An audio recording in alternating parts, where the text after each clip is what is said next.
Are the letters SSSS on your boarding pass a reason to worry? What's much more dangerous than turbulence? Should you really be the first to board the plane? You're about to figure it out. You might have noticed that most planes have blue seats. There's no mystery here. Airlines opt for this color because it's considered to have a calming effect. This color supposedly puts passengers at ease and helps even the most nervous flyers to relax. But there's also another, more practical reason. Stains, dirt, and scrapes are less visible on dark blue fabric. Never throw your boarding pass away in a public place. It contains tons of your sensitive information, including your name and frequent flyer number. This, in turn, may allow someone else to check your future bookings, change your seat, or even cancel your flights. So the best way to deal with the boarding pass for a flight you've already boarded is to take it home and feed it through a paper shredder. By the way, if you ever see the letters SSSS or S on your boarding pass, get ready for additional security checks. Instead of these letters, there may be a checkerboard pattern. Anyway, if you have any of these marks, your carry-on luggage can also undergo a thorough inspection. Why might they choose you for secondary screening? Some of the criteria are making a one-way reservation or paying cash for your ticket. In some cases, the selection is absolutely random. Look, your gate is open and the boarding is started. Wait, where are you running? There's no need to hurry. The trick experienced Globetrotters use is always board last. For one thing, you don't have to waste time standing in line. Then, there are fewer people on the jetway and in the aisle, and you spend less time on the plane. No one is going to take your seat anyway. There's one exception though. If you have a bulky carry-on bag, it may make more sense not to board last. Otherwise, the chances are high that all the overhead bin space will be occupied by the time you reach your seat. And then your bag may end up in another part of the plane, and you'll have to wait till the other passengers disembark before you get to your luggage. Duh! Before takeoff and landing, flight attendants usually flip a small switch on the bathroom door. This prevents it from flying open when it's not supposed to. With the same ease, a flight attendant can open the door when someone is inside. Look, they only need to lift the lavatory sign and move the knob into the unlocked position. Pilots don't worry about turbulence. That's because they know that there is a thing way more dangerous than any turbulence. It's an updraft. In most cases, turbulence only drops you a couple of feet down, even though it might feel as if you're falling from the top of the Empire State Building. If the turbulence is strong enough for the pilots to ask flight attendants to sit down, the plane can go 10 to 20 feet down. The most extreme white-knuckle turbulence is super rare. But an updraft is a big air mass, part of a storm or some other weather phenomenon, moving upwards. Pilots don't see updrafts on their radars at night, and when a plane hits one, it feels like driving over a huge speed bump at 500 miles per hour. An updraft is also extremely treacherous because it can push an aircraft upward to dangerous altitudes. Modern planes have a special system that detects other aircraft, mountains, and different solid objects in their path. 10 miles away from another plane, and a voice in the cockpit starts chanting, "Traffic, traffic." 5 miles closer, and the same voice begins to give pilots the directions. Airplanes can operate with one engine, even during takeoff and landing. Both engines failing simultaneously is almost unheard of. But even then, a plane wouldn't drop from the sky like a rock. Pilots would have up to 20 minutes to find a suitable place to land. The way the cabin is pressurized has a great effect on your taste buds. You lose up to 30% of your ability to taste sweet and salty things. In other words, it's not that airplane food isn't tasty, you just don't feel its flavor. That's also the main reason why airline catering companies add extra salt and spices to the dishes they cook. But you know what may help you? Noise-canceling earphones. For some reason, that probably has a scientific explanation. Cutting off all that noise around can help your taste buds. Each of those dings you hear during the flight has its own meaning. In most airlines, a boing soon after takeoff indicates that the landing gear is getting retracted. 3 dings in a row means more urgency than just one. A high-low ringtone informs crew members that their colleague needs them in another part of the plane. 3 low chimes means some serious turbulence ahead. Crew members are supposed to put away meal carts, take their seats, and fasten their seatbelts. If you're a nervous flyer, pick a seat in the middle of the cabin. Turbulence mostly affects the front and rear parts of the cabin. The middle section, which is over the wings, doesn't shake so much. Pilots and co-pilots eat different meals. The reason for this precaution is very simple. Imagine both pilots having the same dish and getting food poisoning. In this case, neither of them will be able to control the plane. If they still want to have the same dish and won't agree to have anything else, there's a safety net. Pilots don't have their meals at the same time. If one pilot ate the dish and still feels okay several hours later, the other pilot can brave their meal as well. What would you say when asked about the filthiest place on a plane? Nope, that's not the toilet seat. It's not even in the bathroom. Flight attendants warn that you should be particularly careful with headrests, seat pockets, tray tables, and seat belts. Experiments have shown that 1/3 of all seat belts have yeast and mold on them. Most tray tables are covered with bacteria. Seat pockets are extremely filthy too, but headrests are the dirtiest of them all. In most cases, flight attendants don't have enough time to change or disinfect them in between flights. If your captain announces they're finishing some paperwork, it means they're busy revising the flight itinerary or waiting for the ground staff to prepare the flight logbook. That's a journal that contains the official record of a journey. Some places, especially those flying long distances, have secret bedrooms for crew members to catch some shut-eye. These bedrooms, called crew rest compartments, are located either at the back of the plane or behind the cockpit. Such a compartment can have up to 10 comfortable beds where flight attendants can have a rest. Plane windows are made of super strong plexiglass that can easily cope with high speeds. And the window panes are shaped in a special way so that the high pressure inside the cabin pushes them against the aircraft body. In other words, plane windows are very unlikely to get broken. Once upon a time, plane windows were square, but the pressure built up in the corners of such windows, making them ultimate weak spots.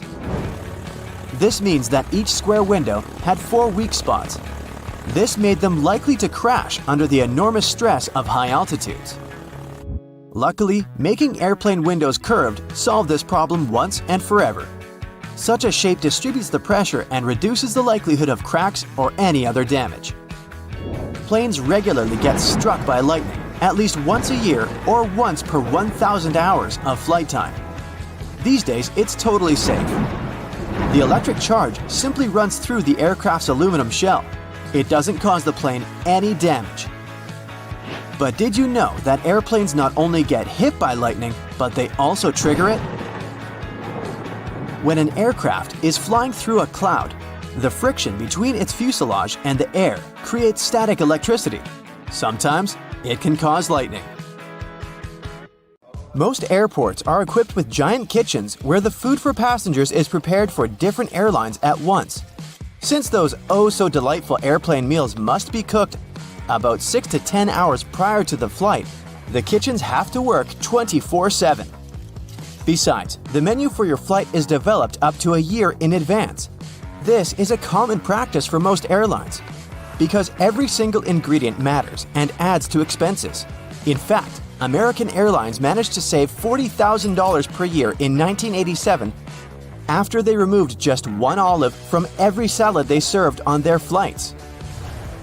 If you have a long layover between flights, going to the nearest hotel to rest might not be the cheapest option. There's a much better trick. Check if the airport or airline sells 24-hour access to the VIP lounge zone. In most cases, you can have free snacks and drinks there, and use free shower cabins and rooms for rest at a very affordable price. There's an actual term for the first 60 minutes after you check in, the golden hour. It's the time that passengers statistically spend more money in retail and duty-free areas of the airport. And having the most comfortable seats in those areas right in front of the shops is a clever trick to lure you in for shopping. Sitting in a comfy chair while looking at a flashy sign or shopping window can be tempting. If you ever wanted to know what happens to your baggage while you're on board a plane, the short answer is that airport staff don't know once it leaves their territory. And they probably don't really care. Sorry. Baggage is sorted automatically. Scanners scan the barcode and sort the baggage according to its destination. The three main tasks of airport baggage handlers are to move your bags from the check-in area to the gate, to move them from one gate to another when you have a connection, and to move your bags from the plane to the baggage claim area. And that's it. So, if your baggage doesn't move fast enough, it can be late for your connecting flight. Or the exact opposite. Your bag gets to your destination before you do because you're stuck at passport control. Another problem can arise if you forget to tear off any old stickers showing a different destination. In this case, the scanner might send your baggage to the wrong country. You arrive at the airport, already anticipating a couple weeks away from work and all your daily troubles. Park your car in the lot and then find out that it's going to cost you a small fortune to leave your car there. Why so much? In fact, airport parking lots are a business just like any other.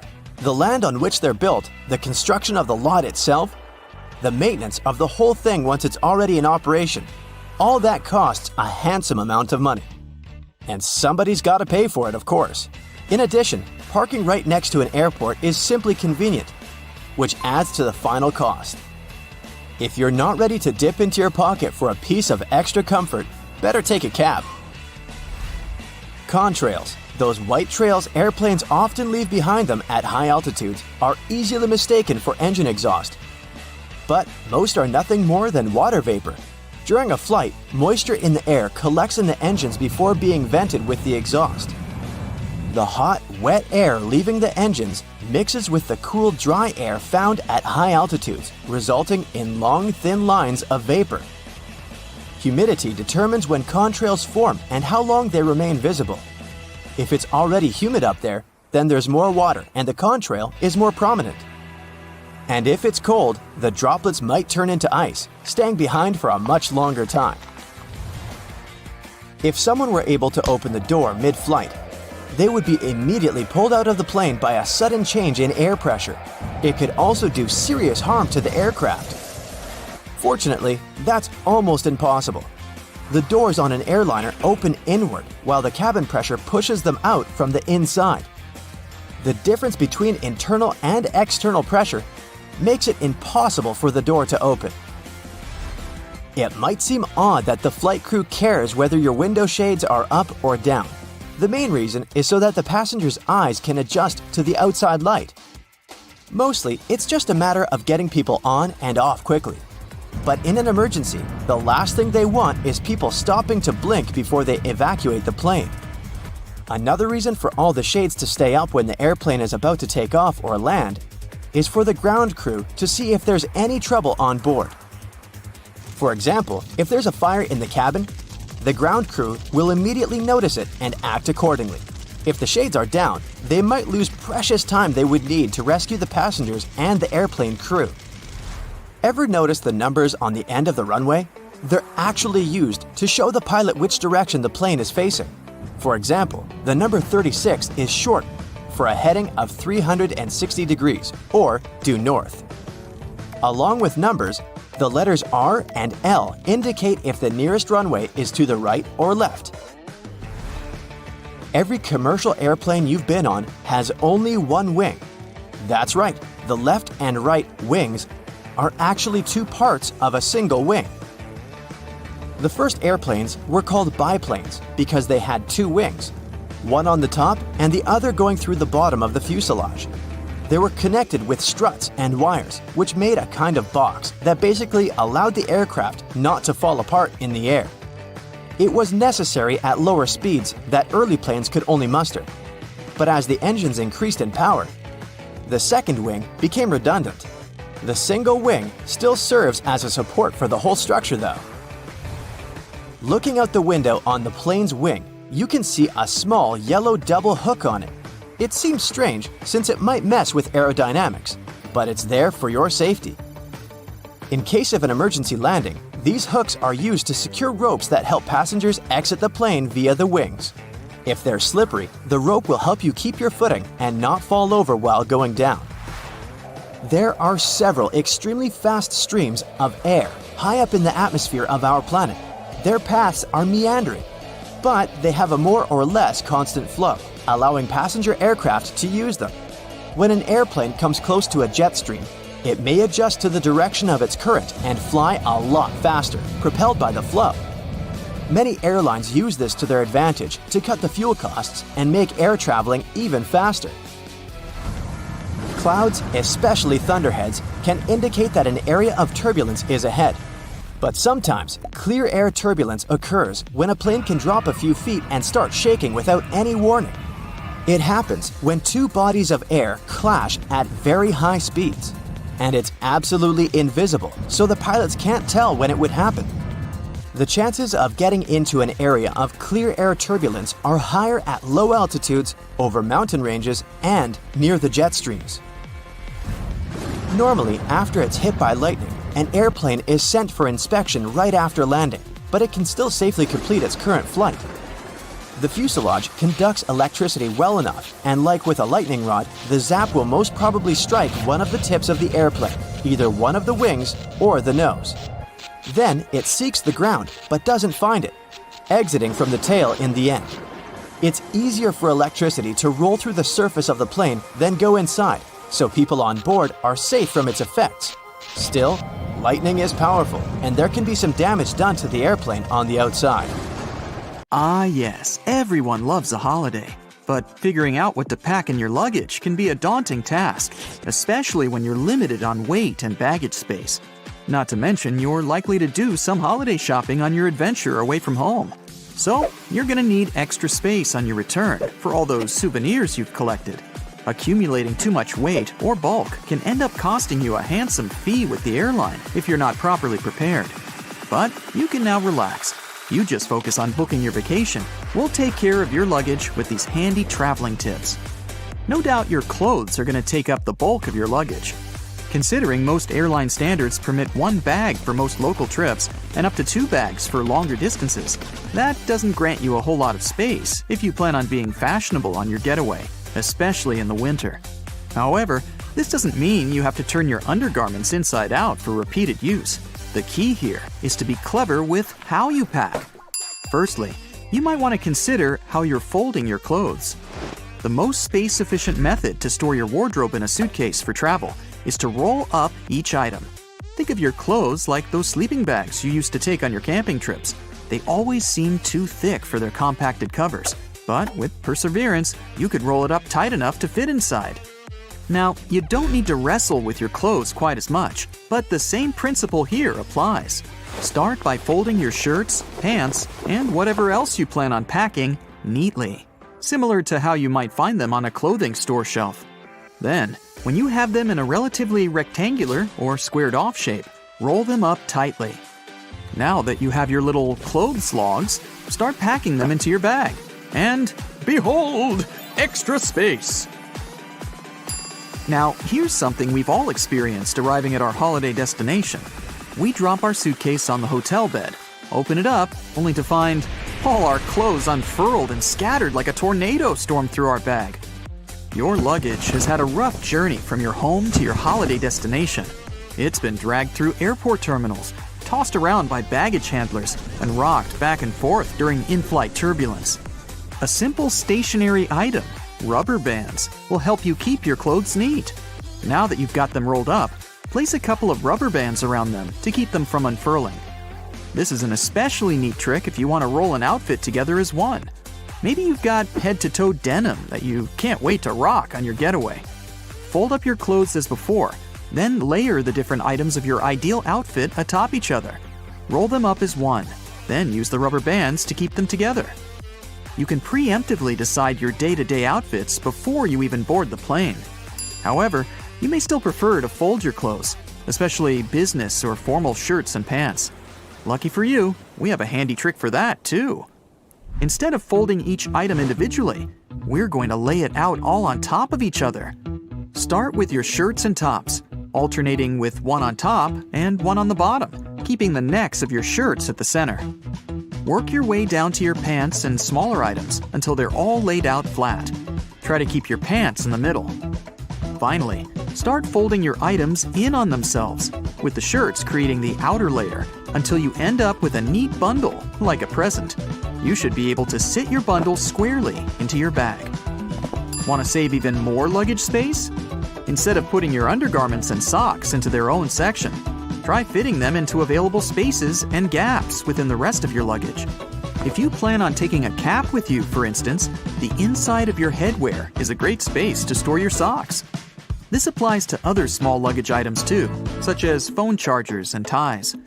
Though keep in mind that you can also lay your ties and belts out flat across the clothes in your luggage to conserve space. And if you're really limited on baggage size, say all you have is a carry-on for a fortnight-long trip, here's another method. Get yourself some compression bags to store your clothes in. These bags will compact multiple sets of clothes into the size of a small laptop bag.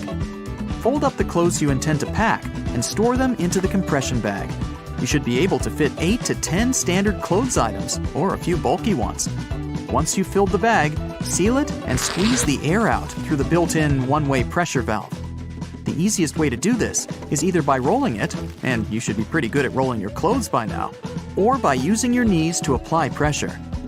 You should be able to fit 2 to 4 of these compression bags in your standard carry-on suitcase, which is especially helpful if you want to save money by avoiding checked-in luggage. And you can take even more clothes on board with you if you stick them into a pillowcase. The best thing about this tip is that it also doubles as a comfy pillow for you to rest your head on during the flight. If you do have a bit more space to spare, another great way to keep your stuff organized is with packing cubes. It might not be as space efficient as compression bags, but a lot of travelers prefer them for tidier and well-organized packing. You might like to divide them by outfits or clothes types, such as one for pants and one for tops. You can easily purchase packing cubes from most online retail services and travel and camping stores. There are also packing cubes specially designed for one or more pairs of shoes. This is a great way to compact the space your shoes would otherwise take up in your luggage, and to keep your clean clothes from coming into contact with your footwear. Nobody wants their tops to smell like feet, right? If you're still struggling to bring all your items with you inside your suitcase, there are a couple more tricks that you can use for that extra bit of weight without the extra cost. The most obvious of which is to use your own body. That's right, time to layer up. Pick out all your bulky items and wear as many as you can manage. You can try wearing some shorts under your pants or several layers of your winter wear, such as your sweater, jacket, and coat, all over the top of one another. You might be sweating a little, but most airports and planes are well air-conditioned. You can always shed some layers once you've boarded your flight. At least you'll have some warm wear to snuggle up in if you do get cold up there in the clouds. If you don't want to wear all those layers, there's actually another type of bag you can carry on the plane with you, free of charge. Get yourself a duty-free bag from any of the duty-free stores in the airport. You can even hang on to it for next time. Store all your extra items in your duty-free bag and carry it onto your flight at no additional cost. It's also worth considering what type of luggage you're using. More importantly, how much it weighs. A lot of people forget that the standard 15 pounds permitted by most airlines includes the actual weight of their suitcase. The bag itself can often weigh up to 4 to 6 pounds. That's a huge chunk of your weight in the bag alone. So, when you're shopping for your luggage, take into account how much it weighs. Choosing a lighter bag will give you more space for the items you want to take with you. Stick to some of these handy tips and you'll be on your way with no shortage of luggage and some extra money to spend on your vacation. Happy flying! Many airports have carpets at their gate areas. This nicety usually comes with a few other perks: lower ceilings, comfortable seats, and pleasant natural lighting. All this costs more for airports, and carpets are not so easy to clean as hard floors are. But they create a cozy feeling for passengers waiting for their flight, making them more relaxed. Still, it isn't a gesture of goodwill on the part of airports. According to social research, calm passengers are about 7 to 10% more likely to go window shopping and actually buy something in the lounge area or duty-free zone. So, by investing in the passenger's comfort, airports actually increase their own income. If you ever wanted to know what happened to your baggage while you're on board a plane, the short answer is that airport staff don't actually know once it leaves their territory, and they probably really don't care. Sorry.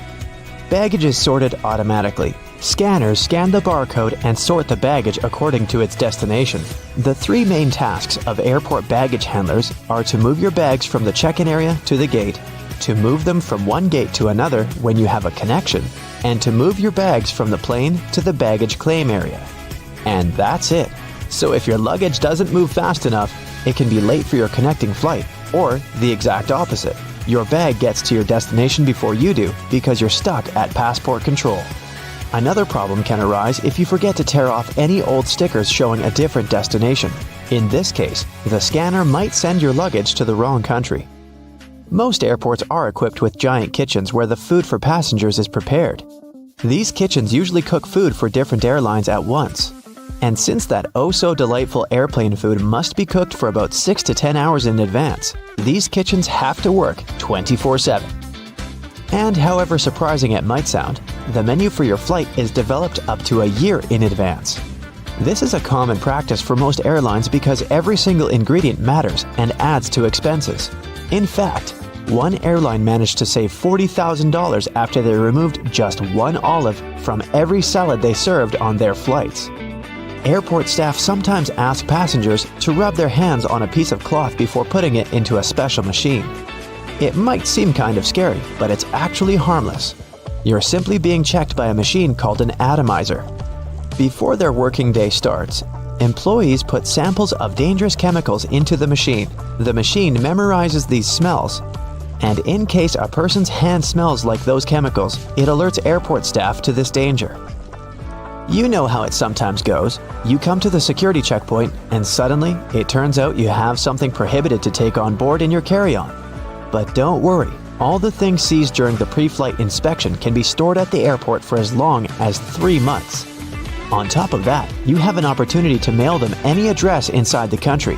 Things taken away by security and weren't claimed can also get sold at special auctions and are delivered worldwide. If you have a long layover between flights, going to the nearest hotel to rest might not be the cheapest option. There's a much better trick. Check if the airport or airline sells 24-hour access to the VIP lounge zone. In most cases, you can have free snacks and drinks there and use free shower cabins and rooms for rest at a very affordable price. In multi-terminal airports, search for underground passageways connecting terminals that most people might not know about. For example, at Frankfurt Airport in Germany, there's a walking tunnel between Terminal 1 and Terminal 2 that's mostly used by employees since passengers are simply unaware of its existence. There's an actual term for the first 60 minutes after you clear check-in. The golden hour. It's the time that passengers statistically spend more money in retail and duty-free areas of the airport. And having the most comfortable seats in those areas right in front of the shops is a clever trick to lure you in for shopping. Let's admit, sitting in front of a comfy chair while looking at a flashy sign or shopping window can be tempting, and that's exactly what the airports want you to feel. If your flight is overbooked and you can't fly at the designated time, don't hurry to accept the first voucher you're offered as an apology. Normally, airlines keep raising the stakes until they have enough volunteers to give up their flight seats. And if they don't, and you've been bumped in voluntarily, you can insist on a cash refund instead. Depending on your ticket price and the time of your delay, you might be entitled to as much as $1,300. Most airports have specific experts called profilers. These people practice what's called SPOT, or the screening passengers by observation technique. They carefully analyze facial expressions, gestures, and behavior in order to detect suspicious people. Their job is to notice the nonverbal signs of anxiety, such as people licking their lips, itching, or looking around a lot. If a profiler notices a person acting in a weird or off way, they can invite them for an inspection, where they can talk to a person to find out more about them. Profilers work in both the main halls and in passport control. The typical question they ask is, "What's the purpose of your visit?" Then they check the person's reaction to this inquiry. No matter how reserved a passenger is, if they have something to hide, TSA officers will find out, thanks to the tiniest cues in people's behavior. Before your luggage even gets on the plane, it goes through 5 security levels, and one of them, besides scanning the contents, includes being checked by a special dog that can sniff out dangerous chemicals. It's a well-known fact that a dog's nose is much stronger than that of any human. In fact, dogs distinguish smells from 10,000 to 100,000 times better than people do. No wonder airports take advantage of this super sense for security and regularly use these sniffer dogs to detect suspicious substances. What's really cool is that you can't even distinguish a detection dog from its civilian siblings. Unlike police dogs, the ones working at airports aren't trained to frighten or intimidate people. The most popular sniffer breeds are golden retrievers, labs, and German short-haired pointers. Charging your phone at a specifically designated spot can look convenient, but it's not really safe. If the charging station only allows you to plug in your cord, you might get malware installed on your phone with you none the wiser. The only safe way to charge your phone or tablet is to find an electric socket and use it with your own charger. Same goes for free airport Wi-Fi, apart from the airports requiring you to authenticate yourself more often than not. Someone can easily access your data while you're using an unprotected Wi-Fi hotspot. It's safer to use your mobile data, but if you absolutely have to use the airport's Wi-Fi, best clear or encrypt all your important data on your device. It might be exasperating to take your laptop out of your carry-on at the security check every single time. But the airport staff need to have a clear look at your device to make sure nothing is concealed inside. On the screen of an X-ray scanner, a laptop looks like a semi-transparent object with a clearly visible hard drive, CD drive, and whatnot. But security officers can't see what's behind some of those parts. For example, a dense and rather large battery. People tend to choose the closest security line to them. If that line turns out to be super crowded, just look around after ID and ticket check. You may see another checkpoint with much fewer people. Some checkpoints at the airport are situated at the far edges of the terminal, and that's why passengers fail to notice them. Applying for a TSA pre-check can be a great time saver for traveling in and out of the US. Being a member of this program has some great perks. First, getting through security and passport control happens faster. If you're a pre-check traveler, you won't have to take off your shoes or remove your belt. And forget about placing your stuff like liquids and laptops in special bins. If you aren't flying to or from the US, then you can look up similar services available in your country. If you're flying economy class but don't like it, who does? Check in online and check out the seating options about 4 days before your flight. It's about that time that airlines typically start upgrading seats, and you might get an upgrade to business class for a small fee or even sometimes for free. You can also ask for an upgrade when you're already at the airport. Most people forget about this opportunity or simply don't care, so you might just get lucky.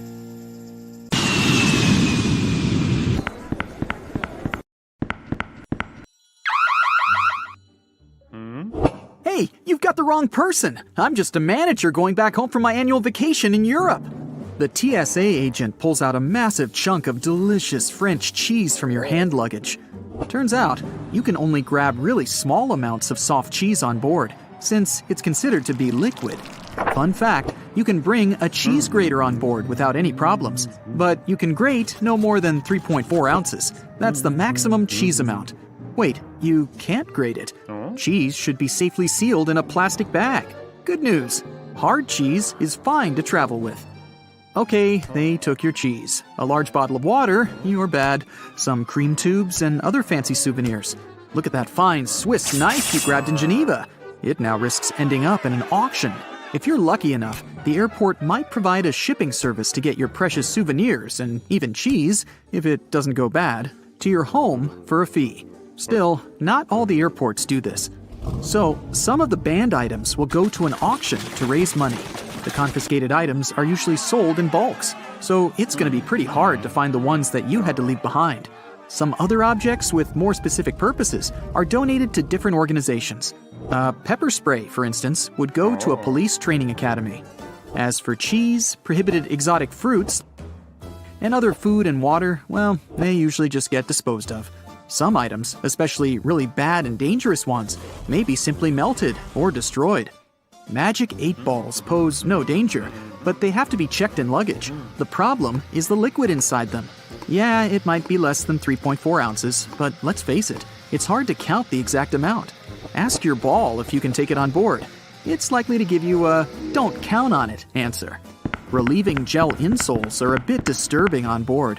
The problem is the same. It's impossible to count the exact amount of liquid. So, no gel insoles, and no gel candles either. Perfume and nail polish are kind of forbidden too. It's not only about liquid on board restrictions, but also about etiquette rules. Some passengers may simply be allergic to their smell. Plus, they're flammable. As for nail polish removers, opt for an acetone-free version, since acetone is a no-go for hand luggage. Anyway, you can grab a bottle of perfume as long as it's not too large and you don't use it on board. It would be a pity to leave a whole bottle in the trash bin before boarding. Still, you can sneak in the plane with more than 3.4 ounces of your favorite cream, claiming it's some medicine that you really need. But you do need to notify the airport beforehand. A bit weird, but it works. Sometimes. In case you need to check your body temperature on board, make sure your thermometer is electronic. Mercury ones are strictly forbidden. Who's going to pick up all the mercury balls if you accidentally drop it? Bowling pins are a no-go for hand luggage. Seems like the aircrew doesn't want anyone to have fun and play bowling in the aisles during a long and boring flight. No, it's all about our safety. They just think bowling pins might hurt someone. No sports equipment is allowed, be it a fencing foil, a bat, or even darts. Darts are sharp, and no sharp objects are allowed on board. Such items should travel in check-in luggage, unless you want them to end up in an auction. If you're into handmade things, and a transatlantic flight gives you enough time to knit a scarf or a pair of socks, opt for plastic or wooden knitting needles and wrap them carefully so as not to cause any damage. Those made of metal will probably be disposed of by melting, and they don't deserve such a fate. Snow globes, as with any other object containing liquid inside, aren't allowed through security. If your snow globe is as small as a tennis ball, you may be lucky to have it allowed, but it's better to play it safe and check the snow globe in. Liquid bleach is definitely a weird object for hand luggage, even if you're traveling in a white shirt. First, it's not allowed on board because it's highly flammable. Second, a brand new white shirt doesn't seem to be the right choice for a flight. Coffee and turbulence just don't mix. Third, the bathroom on board is far too small for laundering. If you're a hairdresser on a business trip, you'll probably have to invest a bit more when booking your flight. No hair bleach is allowed on board. Scissors aren't welcome either, unless their blades are 4 inches or shorter. By the way, scissors that aren't allowed to fly are often donated to schools, which is a good alternative to disposing them. Bad news for hairdressers again. Due to a gas cartridge that's filled with butane, cordless curling irons aren't allowed on board. Good news, electric curling irons are completely fine and safe. If you're an artist, you must have already struggled with security rules. You don't want your paint to get frozen or ruined in the luggage section, so you'll surely want to bring it on board. Security may be okay with your oil paints as long as they're under 3.4 ounces, but there's no way you can grab your extremely flammable turpentine. Now, in case you don't enjoy food on a plane and failed to order a meal on board beforehand, you can take any pan or pot on board and cook it yourself. No, you can't cook, and you can't grab a cast iron pan either. They're quite heavy. That's why they're likely to be dangerous. If a TSA agent confiscates it, it won't end up being donated to a local kitchen. It'll probably be melted. If you want to have some fresh smoothies while flying with fresh fruit that are allowed on board, like an apple or a banana, bad news for you. Blenders are allowed only in case you remove the blades, so technically it's not a blender anymore. Hey, here's when you need that cheese grater. English Christmas crackers can make a wonderful atmosphere of joy and happiness during Christmas holidays, but it brings nothing but a mess on board. It makes a cracking sound when pulled, which can frighten other passengers.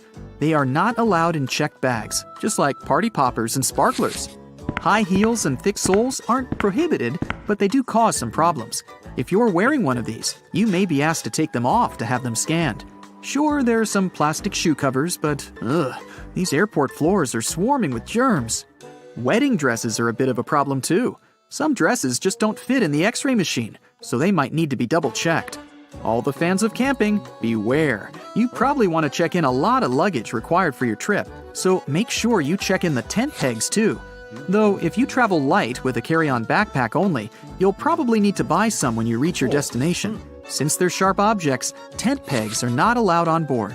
It's hard to imagine anyone having a drill inside their 5-pound carry-on luggage.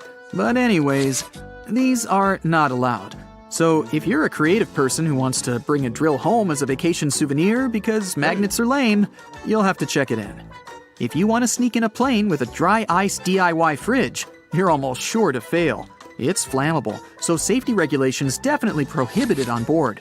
You can bring up to 5.5 pounds of dry ice, but airline permission is required. Anything with an uncovered blade is not allowed through security. Instead, a disposable razor or cartridge blades can be taken on board. Box cutters and knives, with a teeny tiny exception of a smooth butter knife, should be in checked luggage. Soap bars are allowed on board, but don't panic if a TSA agent wants to double-check your bag after scanning it. It just may look a bit odd on the screen and mislead them. Liquid soap, instead, follows the universal liquid rule. Rules for batteries may vary. Spillable batteries are allowed neither in carry-on nor in checked luggage, and lithium batteries also can't be carried on board, only because if damaged, they can cause a fire. Okay, you travel with your Mr. Scratchy, and yes, a laser pointer is your furry friend's favorite toy. But you gotta make do without it this time, buddy. Laser pointers are not allowed in carry-on nor in checked luggage.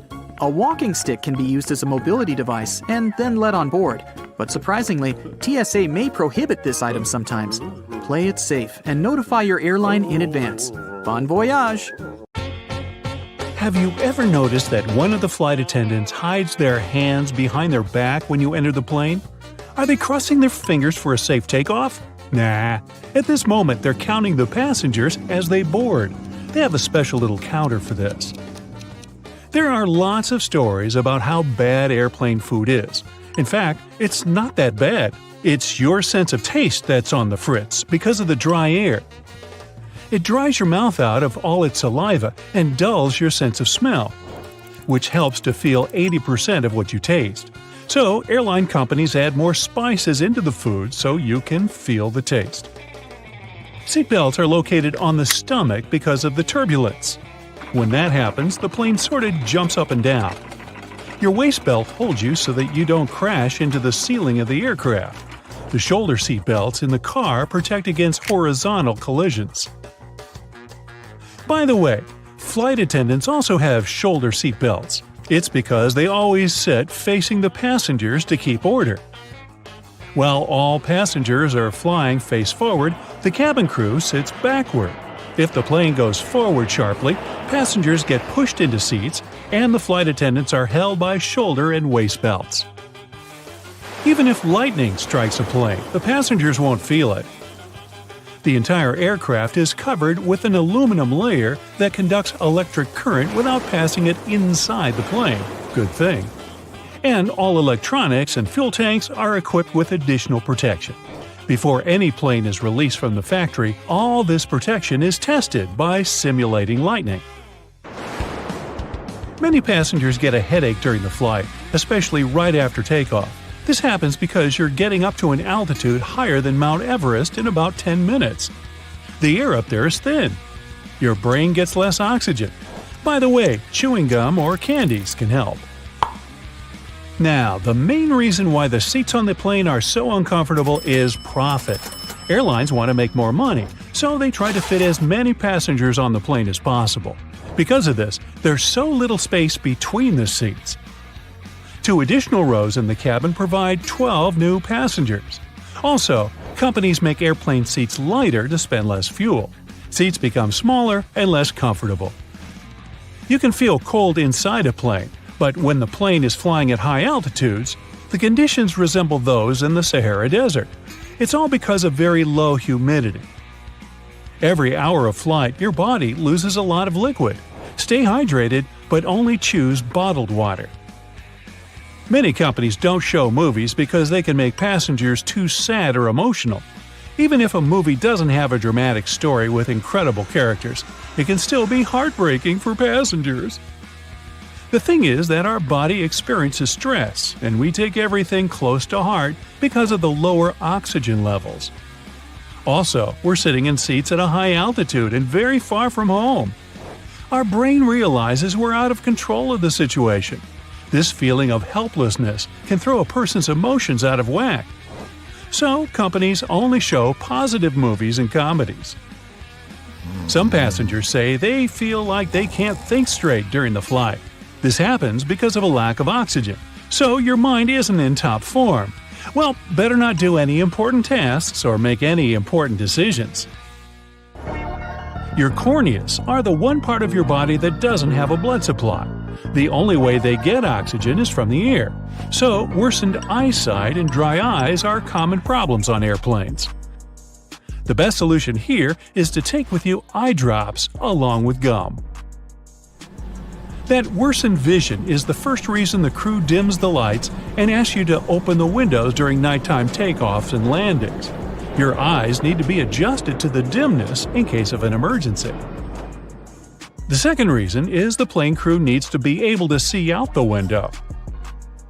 There's a theory that hair grows faster during the flight. Some people notice that little stubble appears on their faces after the flight, even if they shaved a few hours before they got on the plane. Anyway, this theory is not confirmed. Some say the cabin pressure, lower temperature, or even heightened stress levels can accelerate hair growth. If you experience stress and get nervous right after you step on the plane, your best solution can be a little training. Go to the gym or make a set of squats before boarding to prevent stress.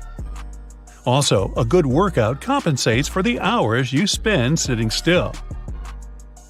Airlines lose and send in the wrong direction several million lost bags a year.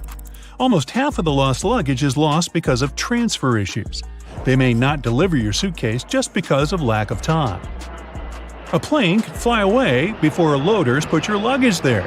When this happens, they might carry these bags to another flight.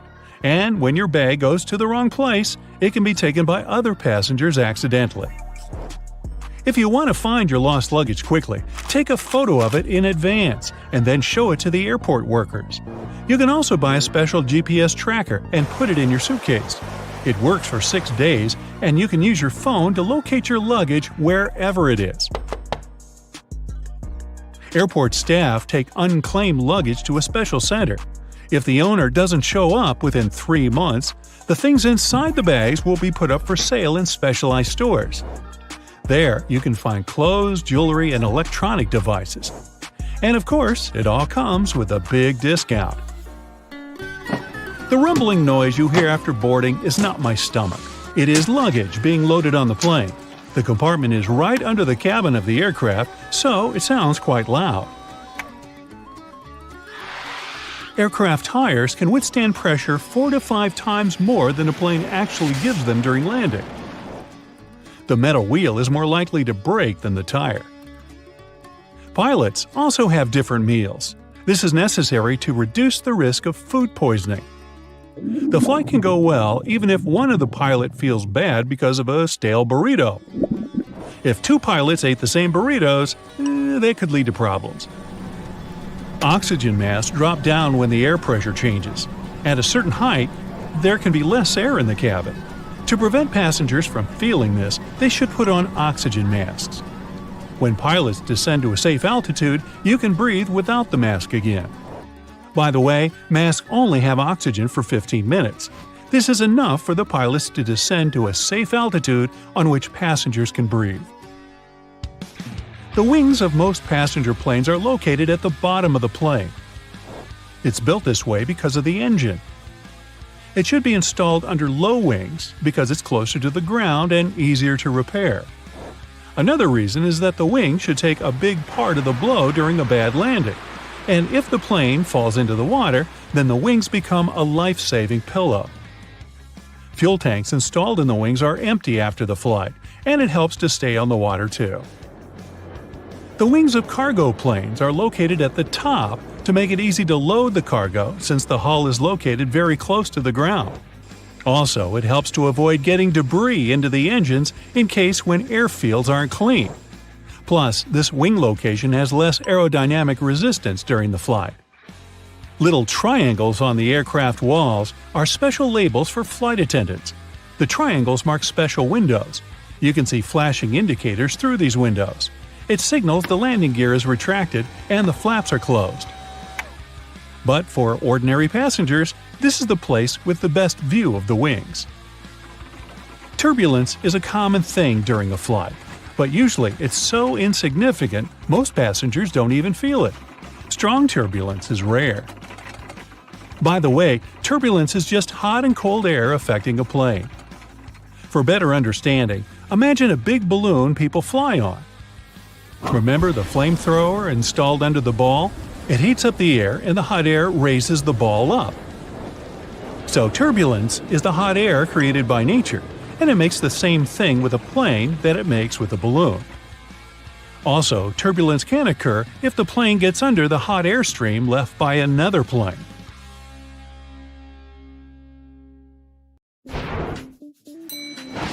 That little yellow hook you can see from the airplane's window if you're sitting next to the wing is there to help you in case of an emergency landing.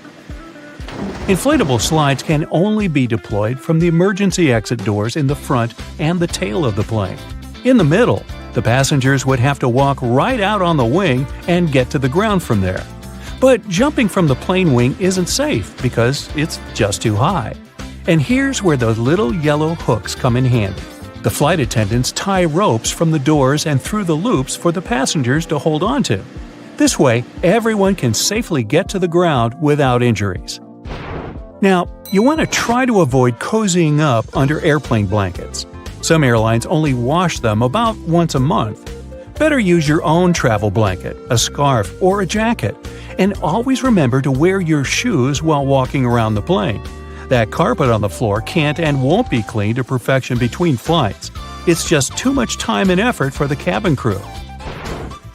The dirtiest place on a plane isn't the bathroom, it's your tray table. It has 8 times more bacteria than an onboard toilet flush button. Now, in case of emergency, oxygen masks only have enough airflow to last for about 15 minutes. Luckily, it's just the amount of time a plane needs to find a suitable landing place or to at least descend to the altitude where people won't need oxygen masks anymore. You may wonder why you're asked to lift your seat back and close your tray table before takeoff and landing, but it's for your own safety. A reclined seat is comfy for you, but it makes it harder for the passenger behind you to get out of their seat, which is crucial in case of an emergency. The lower tray table is the same way, only this time it's you who won't be able to stand up fast enough if anything happens. Besides, the tray table prevents you from assuming the secure position in the event of an emergency landing. This position requires you to bend over in your seat, put your head between your knees, and cover the back of your head with your hands. Imagine doing that while your tray table is open. If you look around the cabin, you'll notice little black or red triangles around the midsection of the plane. These stickers let the flight attendants know where the airplane wings are located so they can immediately look out the right window to see if something is amiss outside. You shouldn't lower the window shades while taking off, taxiing, or landing for 2 reasons. First, the flight attendants must always be able to monitor the situation outside, and open shades help them with that, obviously. Second, if something's gone wrong on board the plane while it's on the ground, for example, a fire, the ground crews won't be able to see it and evaluate the situation before going in unless the windows are open. That tiny hole you see at the bottom of any airplane window isn't there to scare you nuts. In fact, it helps keep the pressure from the inside and the outside of the window equalized. The hole itself is only made in the second layer of glass, and there are 3 of them overall, which also helps with security, by the way. Even if the outer glass breaks, there will still be 2 more to keep you safe.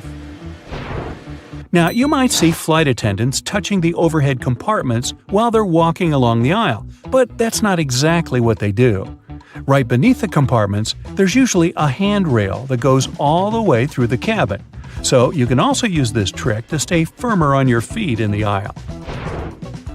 The pilots dim the lights in the cabin during nighttime, not for you to get cozy and sleepy. Our eyes have a hard time adjusting to darkness in the first few minutes of sudden lights out. And in the case of emergency, every second matters. So the lights get dimmed to let you get used to darkness in case something happens and you have to act fast. Pay attention to the aisle floor too.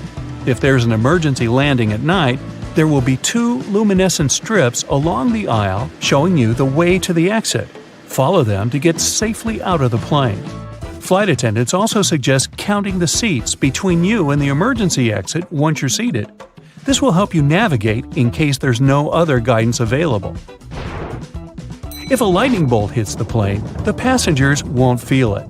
The entire aircraft is covered with aluminum coating that conducts electrical current and doesn't let it inside.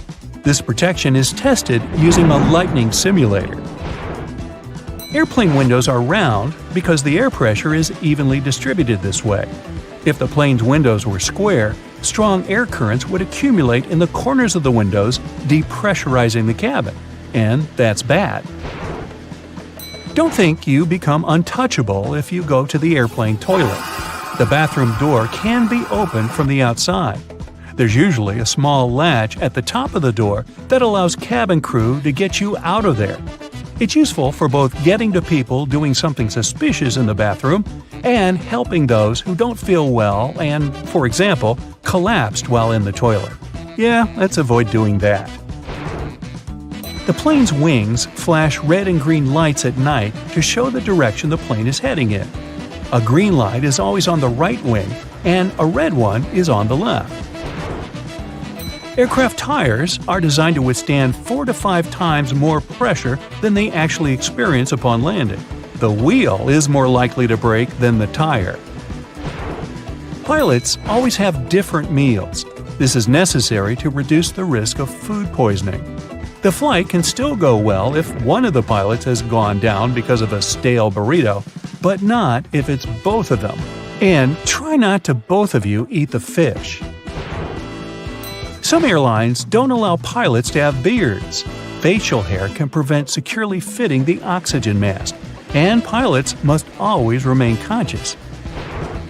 The seats are blue in most aircraft because this color soothes people. It's also easy to keep clean. The rumbling noise you hear after boarding the plane is luggage being loaded on the plane. The compartment is right beneath the cabin, so it can sound quite loud sometimes. On most flights longer than 7 or 8 hours, pilots have access to a specially designed rest seat in or near the cockpit. Flight attendants typically have a section of the cabin reserved for them, and it's sometimes separated from the passenger areas. Some larger aircraft even feature private crew quarters above or below the main cabin.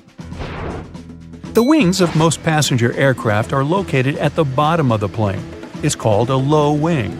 Firstly, if you install the engine under low wings, it'll be closer to the ground and easier to repair. Secondly, the wings will take on part of the shock in case of a hard landing. And if the plane falls into the water, then the wings become a life-saving pillow. By the way, a plane can stay afloat for 10 minutes to 60 hours. It all depends on the model of the plane, weather conditions, and pilot skills.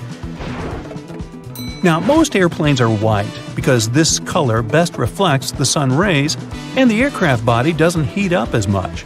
Also, the damage is best seen on white, and white paint is simply cheaper. Shoulder straps seem more secure than just a waist belt, but not in the case of planes. When the plane gets into turbulence, it's tossed a bit in the air. The waist belt will simply hold you in place in case of a more severe shake. Shoulder straps would require more space between the seats, and this is not justified on a plane. In a car, the impact is usually much stronger, so you need that shoulder strap not to whoosh through the windshield. Flight attendant seats do have passenger straps, but that's because they are much less comfortable than passenger ones. They're narrower and positioned facing the passengers. Flight attendants need extra protection simply not to fall off their seats if the plane shakes hard enough. Also, they have to help and direct people during potential evacuation, and for that, they need to be in top shape. Now maybe you've noticed that you always enter the plane from its left side. Firstly, the captain usually sits on that side. This way, it's easier for the captain to align the plane with the terminal jet bridge. Also, The aircraft is fueled and loaded with the baggage on the right side. If passengers come from the left, the crew can do their job undisturbed. Check around the corner, under the bed. Wait, what's that hiding over there? Hotels are supposed to be your home away from home, but do you know what secrets they're keeping? Here's what no staff member or manager would ever tell you. Some hotel owners are very superstitious of the number 13, or they know guests might be. Whatever the case, you may find room 13 or the entire 13th floor completely missing. In the Far East, the same can be said about the number 4. You can easily get an upgraded room without any additional charge if you have a birthday, anniversary, or wedding. Just call ahead of time and warn them about the upcoming event. You might be checking that bed for stains and bugs, but you're probably overlooking the dirtiest thing in the room, the TV remote. It doesn't get disinfected between guests. Put it in a plastic sandwich baggie before using it. Plenty of other filthy things in that room, but we'll touch on those later. Every hotel has a place where housekeeping stores forgotten things. The most frequently lost items are phone chargers, but more interesting discoveries have been found. False teeth, glass eyes, and even boxes of worms. If no one comes for these strange treasures after 5 or 10 years, yes, they're nice enough to wait. The cleaners raffle the lost items among themselves. Some luxury ones may have hidden cameras built in for safety reasons. The most common place for this is the door peepholes. So always put a piece of masking tape or putty over the one in your room. But hidden cameras in the room itself are never okay.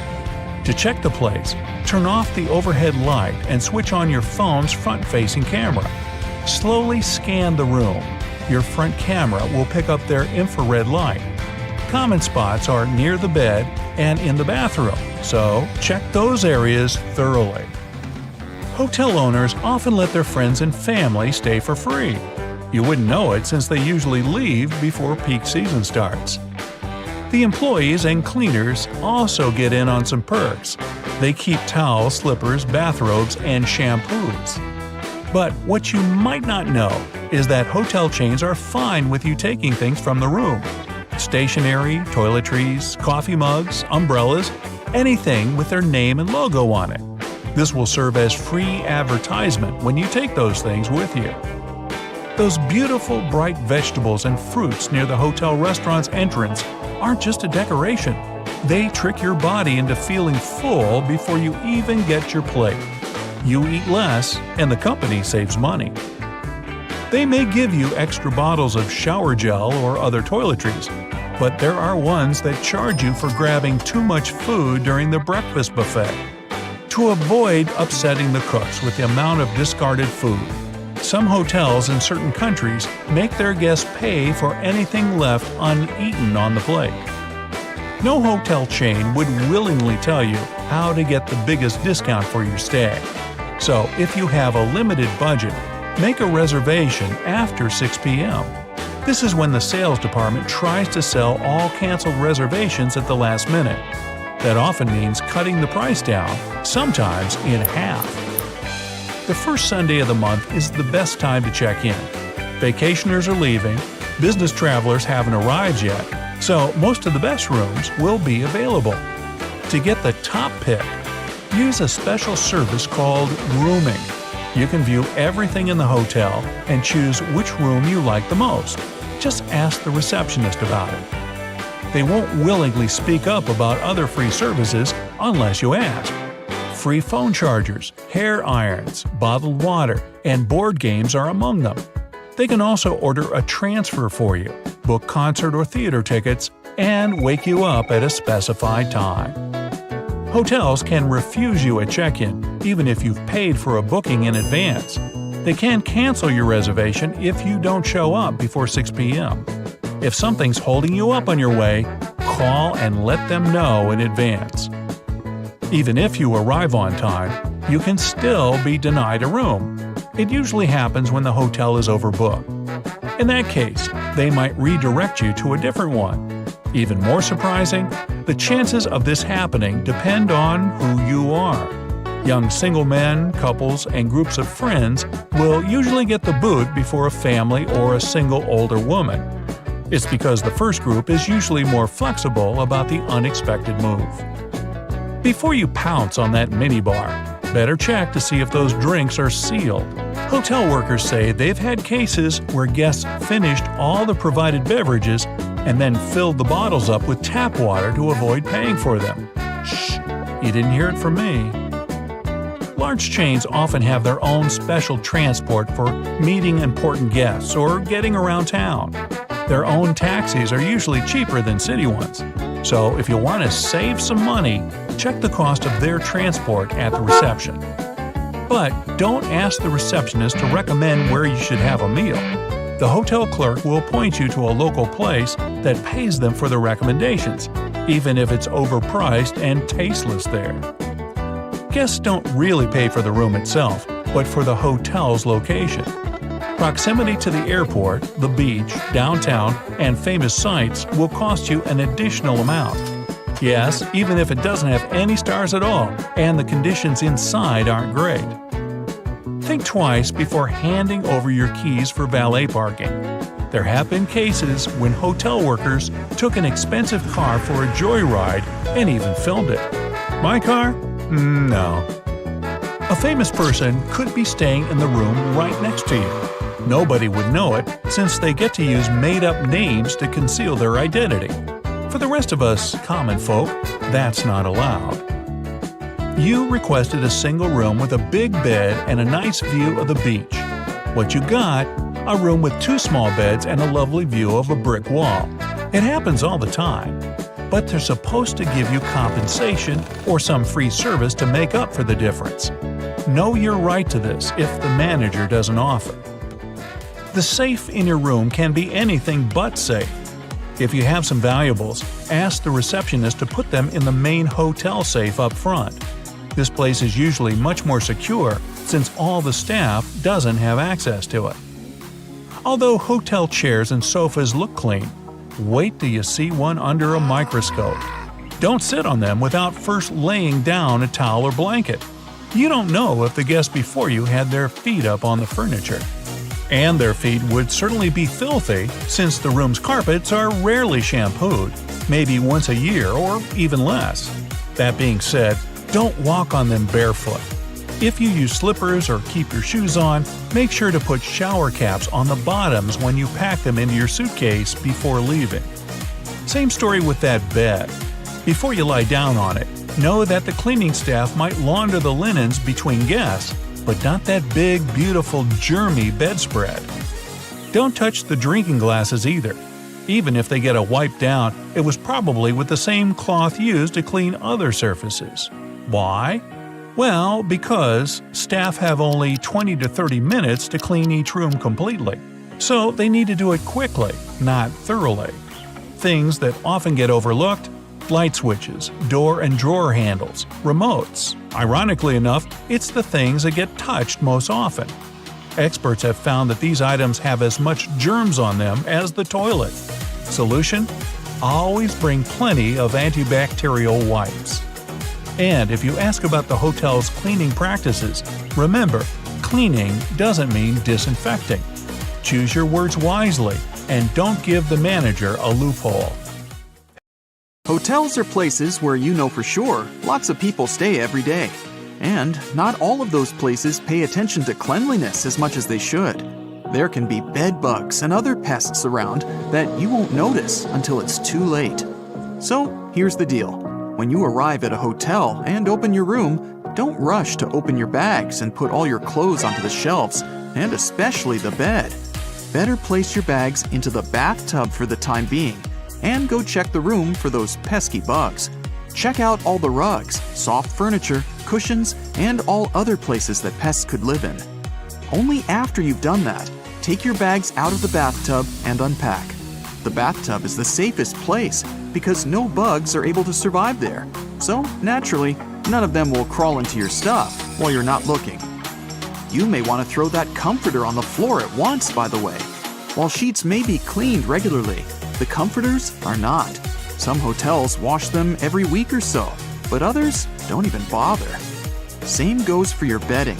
Most high-end hotels will change the sheets daily, but a lot of budget ones don't change the pillows or bedding after a guest checks out. Definitely a good idea to request fresh pillowcases when you arrive. It's also best not to drink out of that glass in the bathroom, as many glasses aren't cleaned properly. Some workers even use disinfectant or furniture polish to get the glasses looking spotless.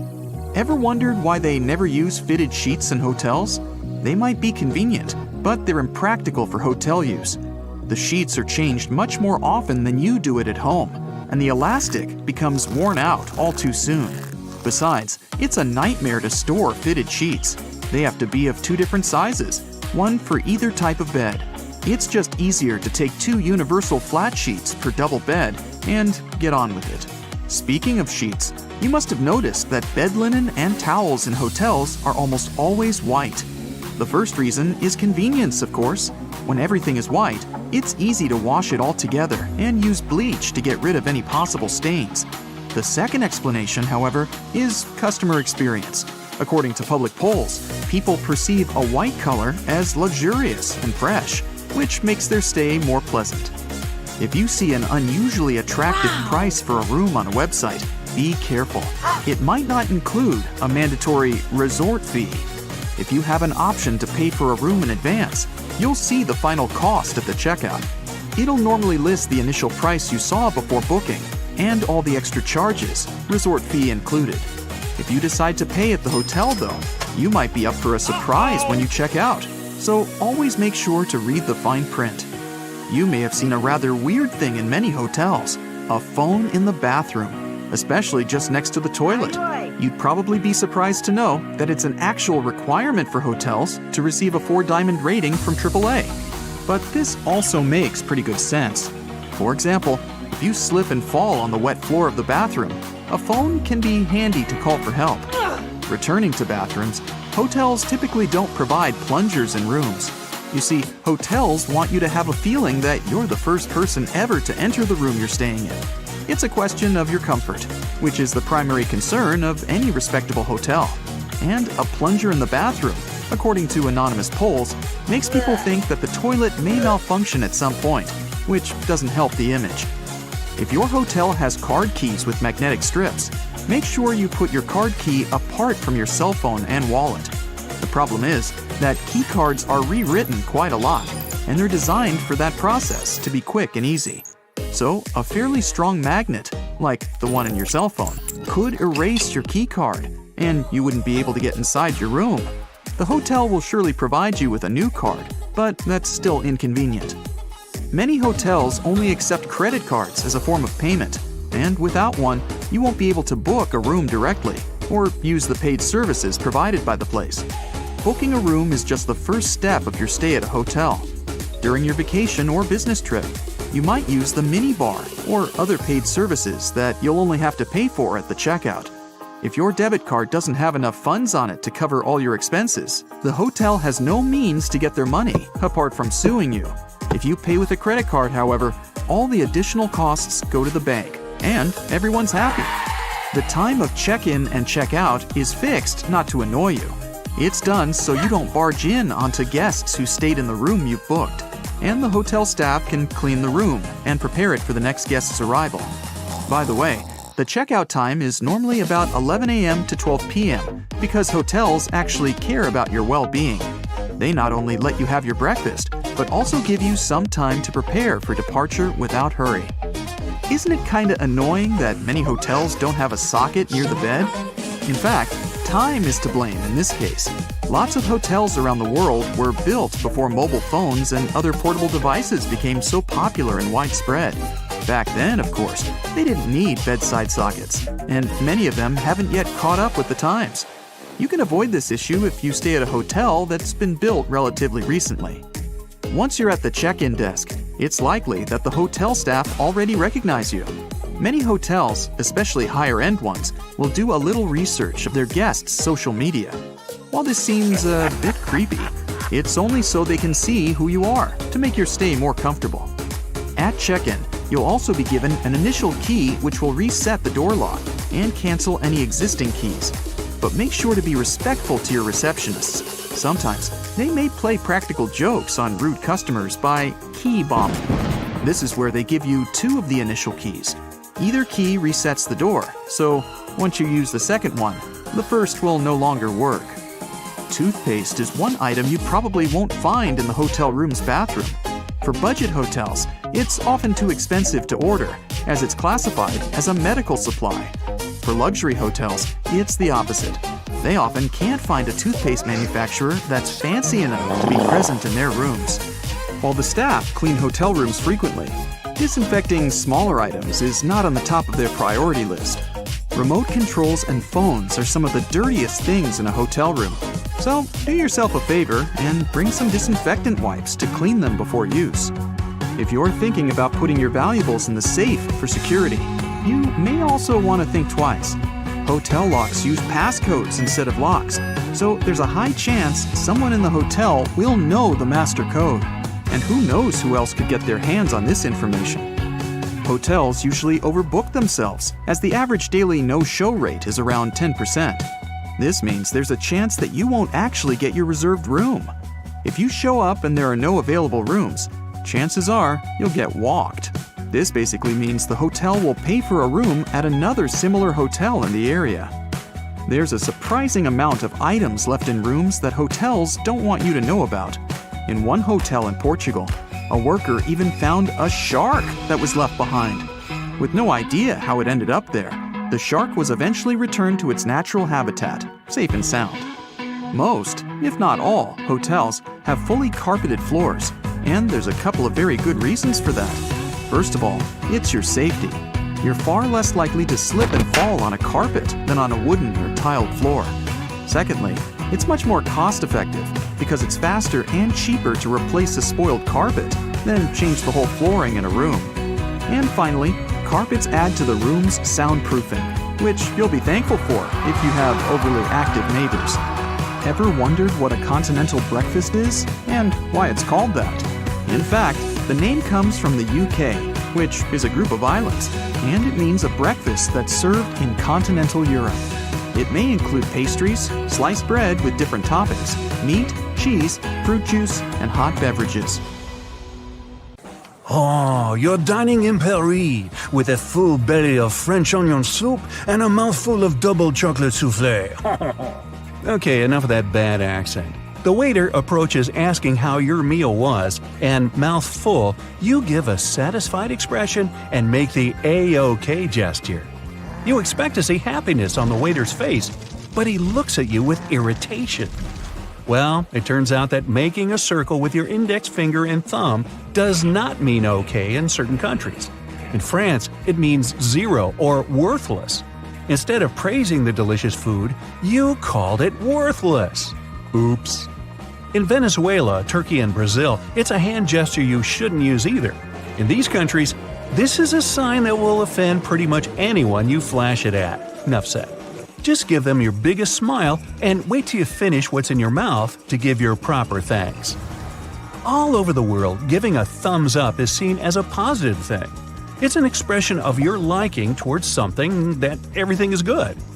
In parts of Italy, West Africa, Iran, and Greece, though, it carries a stigma as an incredibly offensive gesture. When visiting Malaysia, you use this digit to point at things. So next time you're trying to hitchhike in these countries, you should reconsider sticking your thumb out for a ride. You might never get picked up. Trying to order two of anything or showing someone the peace sign in the UK, Australia, or New Zealand is fine, as long as you don't have your hand the wrong way. Do this gesture wrong, and you're giving a very offensive hand signal, which isn't going to win you many friends. So make sure that when you have your index and middle fingers pointed up in the V shape, your palm is facing outwards, and you'll have a great time, mate. Bowing is used a lot in East Asian cultures to greet each other and guests. The deeper the bow is, the more respect you are being given. Fortunately, most Japanese don't expect foreigners to understand the bowing etiquette right away. They'll generally also accept a handshake or a nod, but being familiar and practicing your bowing etiquette before going to Japan will impress all the locals. How low can you go? Using your index fingers is considered impolite in several European, Latin American, and African nations. It's particularly rude in China, Japan, and Indonesia when pointing at a person. The gesture might be taken as you singling someone out to blame or insult them. If you ask for directions in the Philippines, you might be left scratching your head, wondering where they're pointing. Don't be alarmed. The locals use their lips instead of raising their hands. When in doubt, wherever you are in the world, just gesture toward a person or place using your entire hand. You might think that sticking your pinky finger out makes you look fancy, but in China, it's frowned upon. This gesture is the same as giving a thumbs down and meaning that something is making you unhappy. When taking photos with others, you want to be respectful and don't want to make any obscene hand gestures. 2 gestures to avoid, in particular, are sticking up only your pinky finger and pointing at something with a dirty object, like a used fork or a chopstick. Now, it's fun to eat with chopsticks, but you might accidentally cause offense if you put them down the wrong way. When you're in China, South Korea, or Japan, don't make the mistake of sticking your chopsticks upright in a bowl of rice. This is considered bad luck. Oops. If you have to put your chopsticks down, simply place them on the side or across the bowl instead. Likewise, when eating in South Korea or China, don't ask someone to pass you some food. In these countries, you have to join in the action and grab what food you desire, and you're not going to offend anyone if you take that last bite either. In some places, it's acceptable to blow your nose while at the dinner table. Not all of us are even prepared for the sudden trickle of the nose, but as long as you excuse yourself and turn away, everything is okay. Except if you're vacationing in Japan, China, or South Korea, where the chilies can make your nose runny very quickly. So never blow your nose in public. If you must clear your nostrils, consider leaving the table and blowing your nose in the restroom or hiding away from any other observers while being quiet. It's considered rude and unhygienic to the people around you. Always use a paper tissue, not a handkerchief, and throw it away after use. Fiji is one of the top destinations in the world. Beautiful beaches and friendly people. Spending your vacation on this island, you're bound to meet a few local Fijians that'll want to shake your hand for a very long time. It's customary to hold your hand for the entire time that you're exchanging greetings, no matter how long. You should also make sure not to pull away too quickly. It's considered very rude if you end the handshake abruptly. If you are in India, you put your hands together instead of shaking a person's hand. Holding your hands in a prayer formation, tilt your head down slightly and greet the person with Namaste with your hands close to your chest. Crossing your arms means nothing in most countries. Maybe you're cold, bored, or it just feels more comfortable.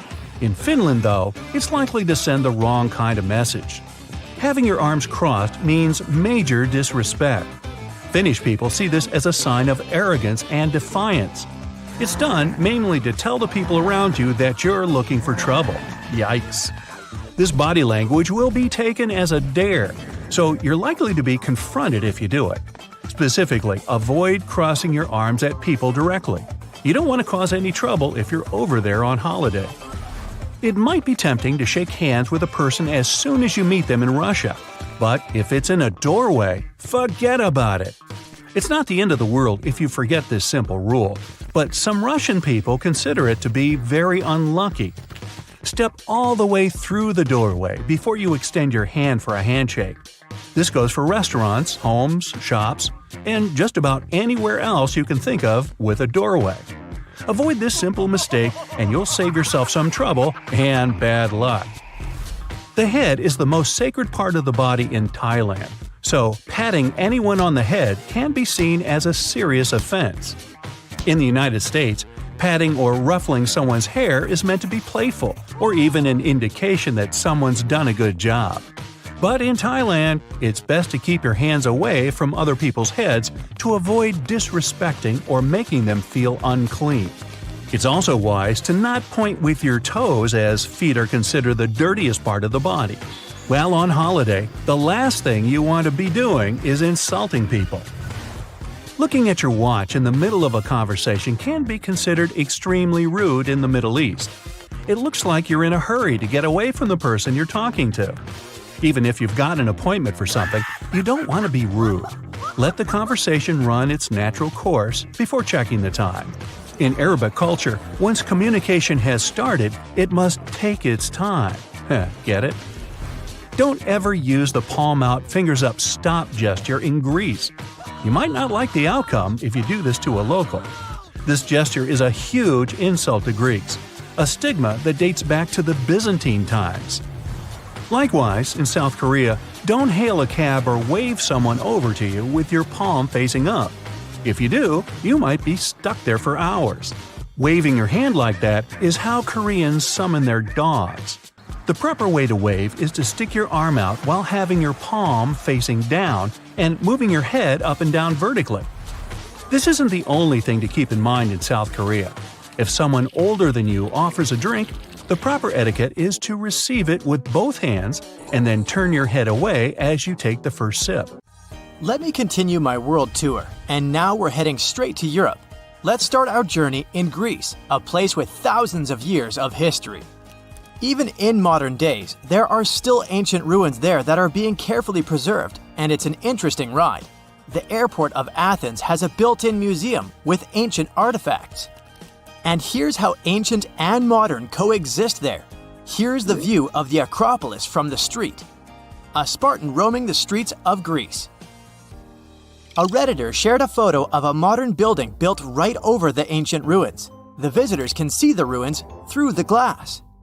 Greece is also very well known for its cats roaming the streets everywhere. This Redditor spotted a cat guarding the National Bank of Greece. These days, everyone is trying to reduce the usage of plastic. Some use paper straws and some go with glass straws. But this cafe in Greece offered to use macaroni as straws. I'm not sure if it's stupid or genius. Another user went to a restaurant in North Macedonia and got baffled when they served slices of pizza on waffles. Double win, a snack, and no waste. In Romania, vending machines seem to be a thing. This one, for example, is a machine with ham. And here's a better one, a vending machine selling cartons of eggs. Scrambled eggs, probably. Europe is a place where old neighbors are modern. And this combination is mesmerizing. I'll show you. This Redditor shared a photo of a modern basketball court squeezed between 700-year-old walls in Croatia. And here's a photo from inside a grocery store. Look at these old columns. Modern problems require modern solutions. These traffic lights light up the ground so that people who store their phones could notice when the light changes. Italy is a work of art with thousands of years of history. I have quite a bunch of stuff for you from there. Some ruins date back thousands of years, and a lot of that gets preserved. A Redditor shared a photo of a lobby of a hotel that has a glass floor so that the ruins were visible. And these are the railing in an Airbnb. Even street signs are a work of art in Italy. Look at this one. Another Redditor shared even more designs. This Redditor showed a photo of a supermarket that is located in an old theater in Venice. Another user added one more photo of that supermarket. Since we're talking about supermarkets, apparently, pets are allowed there. There are even special carts to carry them. Cities are centuries old, and there are quite a few narrow streets, so post vehicles have to adjust to fit them. Here's one of them. Some cities have canals or are located on islands, so boats are a thing. This is a UPS boat at Murano Island. Europe is packed with countries. The city of Basel in Switzerland is located right on the border with France and Germany, so the airport has 3 exits. You can walk out of it to France, Germany, or Switzerland. Let's walk out in Germany. Look, there's a traffic light with a girl walking a camel. The reasons are a mystery to me because camels aren't really a German thing, but it's cute. Here's another unique streetlight featuring Karl Marx, a famous German philosopher. Back to baffling vending machines. In Germany, you can find vending machines with sausages. Hamburg is Germany's major port city. There's a river that connects it to the North Sea. No wonder there's a drive-through McDonald's for a boat. Look at this design of mineral water that is being sold in the Swiss Alps. A Redditor brought a souvenir from France. These are baguette-shaped pens. Look at this narrow house in Spain. I wonder what it looks like inside, but unfortunately, the Redditor only shared the exterior. In Portugal, cell phone towers are disguised as trees. And this is a bus that can ride the roads and then turn into a boat. A Redditor spotted doors in London that have doorknobs in the center. This seems super inconvenient, but apparently the handle doesn't turn and exists only to pull the door closed. And the metal part with the keyhole has a little handle on the bottom of it. Europe is a historical place.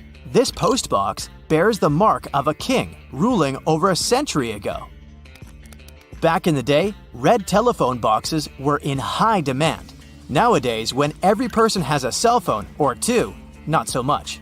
So telephone boxes are being used in different ways. This one, for example, is now a smartphone repair shop. Luxembourg is a small but rich country squeezed between France, Germany, and Belgium, and they have baguette vending machines. Let's move north first, to the Netherlands. Farmers border their fields with a strip of flowers and put up a sign with a QR code, where people can pay for picking the flowers. And here's just a weird installation spotted by some Redditor. In Denmark, in Aarhus, a city founded by the Vikings in the 8th century, you can find traffic lights with Vikings pictured on them. Some trash cans in Swedish subways have a separate space for cans. Homeless people can pick them up and exchange the cans for some cash.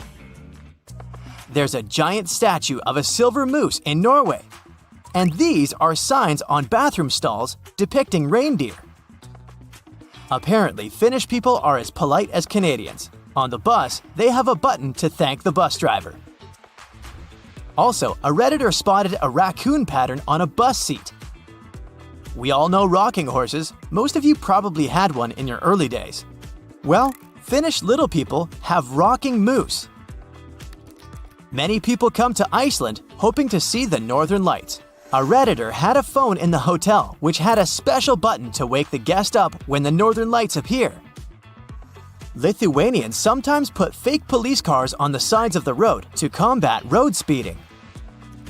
Europe has been ruled by kings and queens for centuries. Even today, many countries like the UK, the Netherlands, Spain, Denmark, Belgium, and some other countries have monarchs.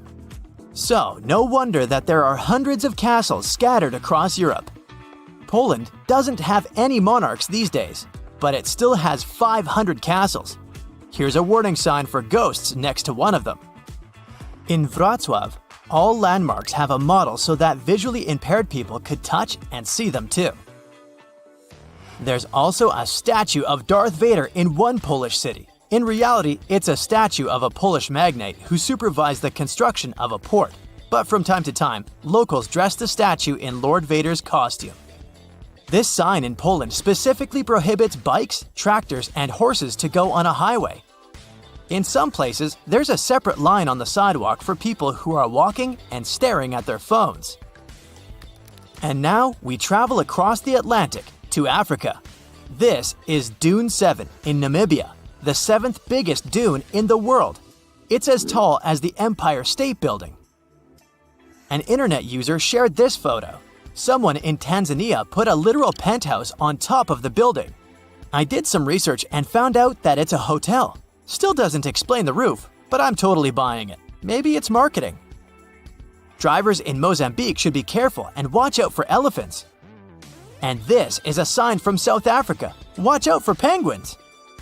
And another one that asks to baboon-proof the trash bins. So baboons are the raccoons of South Africa.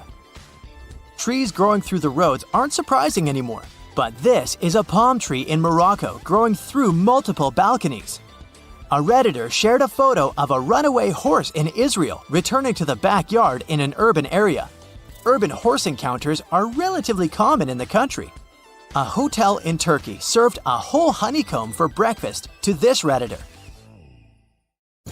It's your first trip to Egypt. and your new friends there invited you for lunch. The food seems a bit dull, so you decide to spice it up with salt and pepper.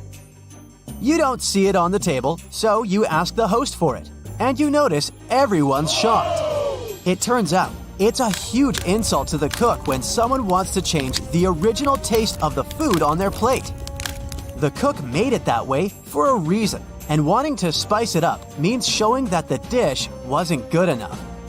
You're used to doing it as a kind gesture around the world, but don't tip waiters, taxi drivers, or hotel workers in Japan. They can get offended because they already get paid for providing you with good service, and there's no need for extra money to make it any better. If you really want to show appreciation, just say thank you. It's okay to tip private guides, tour companies, and interpreters. You can put any amount that feels right to you in an envelope and hand it down to them. If you want to impress your new Japanese friends or colleagues, take some time to study chopstick etiquette. When you master the art of holding chopsticks, remember not to rub them together.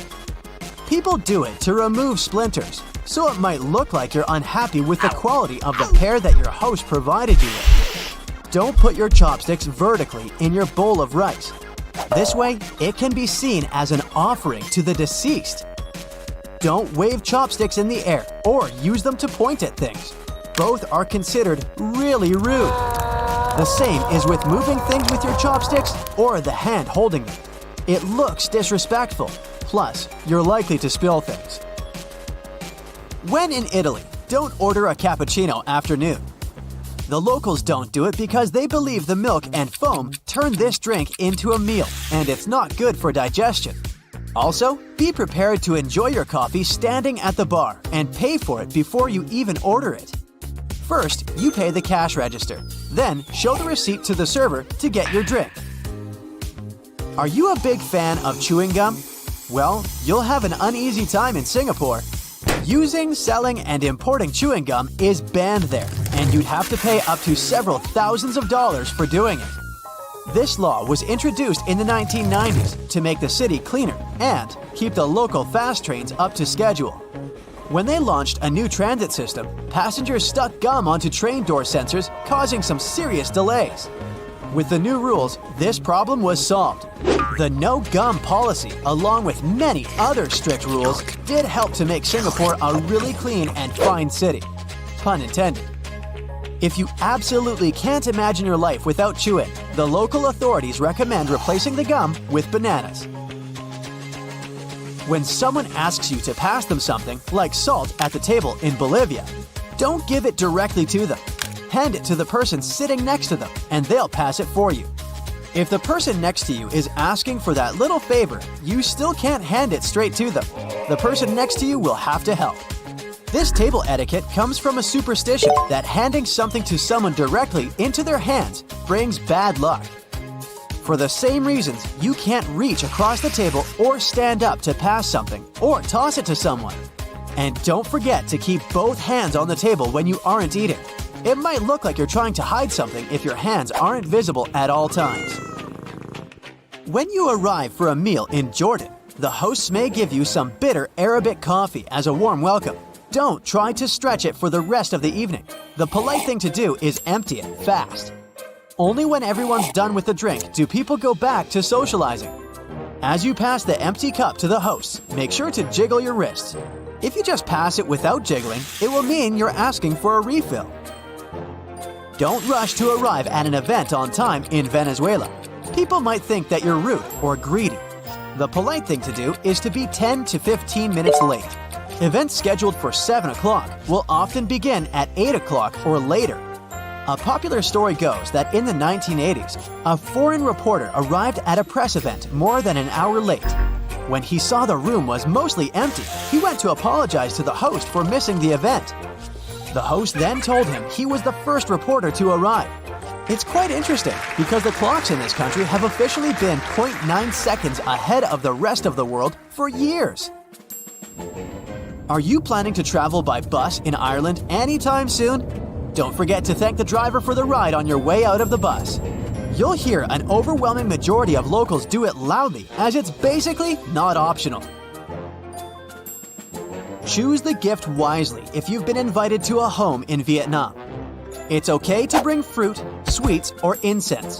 Handkerchiefs are believed to be a symbol of a sad farewell, and cutting tools are a sign of cutting relationships. So don't bring those. Wrap your gift in colorful paper and don't opt for black. The locals believe this color to be a bad omen. When you present the gift, hold it with both hands. And don't be surprised if the hosts don't open it right away. It's done after the giver has left. Don't leave anything on your plate in India. It's a sign of disrespect for the food you were served. Food is considered sacred in the country, so it would upset your hosts a lot. So, wash and dry your hands before starting the meal. Don't forget to praise the cook, and wait for the eldest to stand up before you leave the table. In South India, it's common to serve food on a banana leaf. You gotta fold it over from the top when you're done with the meal. Folding it from the bottom means you weren't satisfied with what you got. It might be a good conversation starter elsewhere, but don't brag about your achievements in Denmark. The locals believe that everyone is equal, so you won't hear them talk about their successful careers or talents, or how special they are. And they expect the same from you. If you're looking for a good topic, they'll gladly talk to you about the greatness of their country. The Danes are really proud of it and all its wonders. If you're going on a trip to Germany and plan to drive on the famous Autobahn, make sure to tank up before you hit the road. Stopping, parking, making U-turns, and backing up on this super speedy highway is illegal. Yes, even if you have to stop because you've run out of gas, you'll have to pay a fine since you were supposed to plan things better.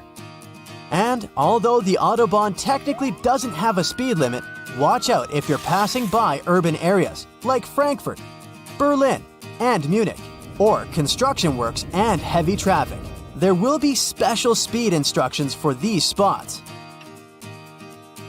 In case you're planning to explore Cyprus by car, quench your thirst before you start the vehicle. Drinking anything, including water, isn't allowed while driving on the island. So if you can't resist snacking or drinking behind the wheel, prepare to pay a fine. In Ethiopia, you gotta think twice before choosing a gift for someone. They see it as a debt they'll have to repay in the future. So, if you bring something really expensive, the receiver will either have to spend a lot of money on a return gift or feel indebted to you.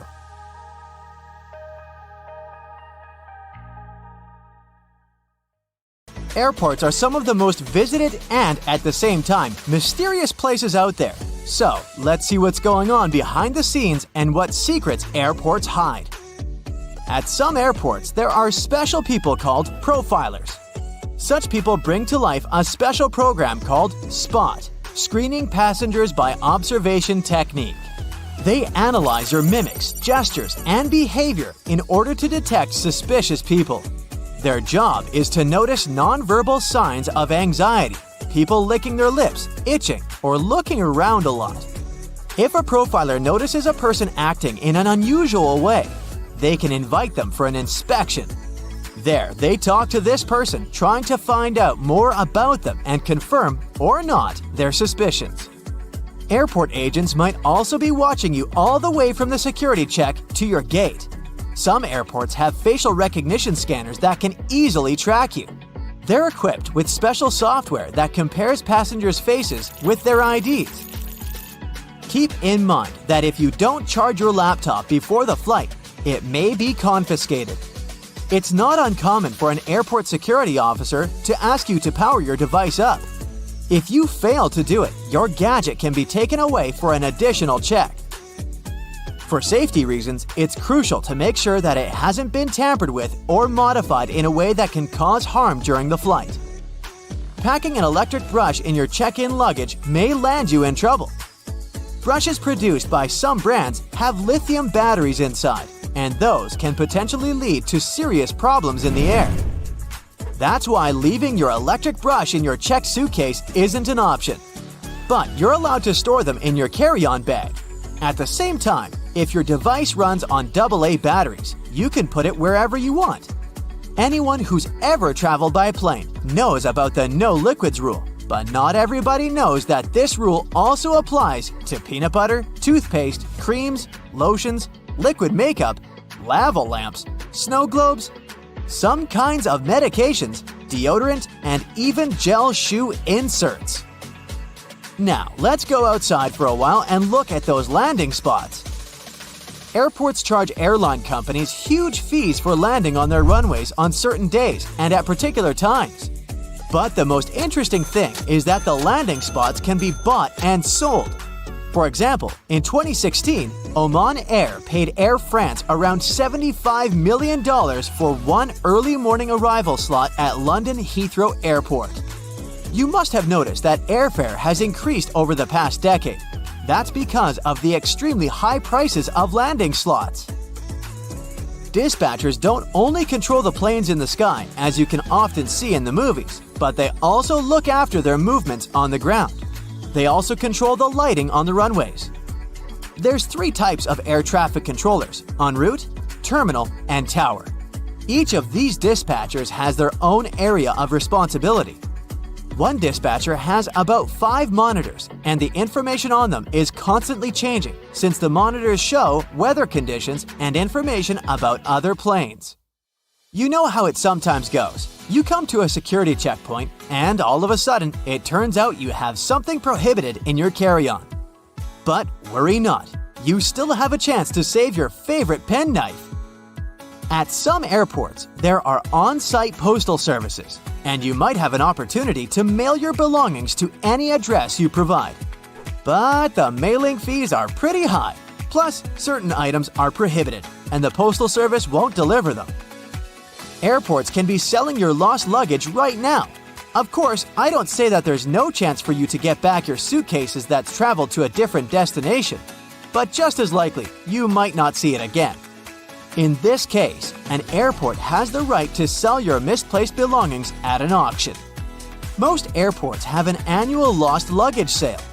After paying an entry fee, you can bid on electronics, clothes, bags, and other stuff.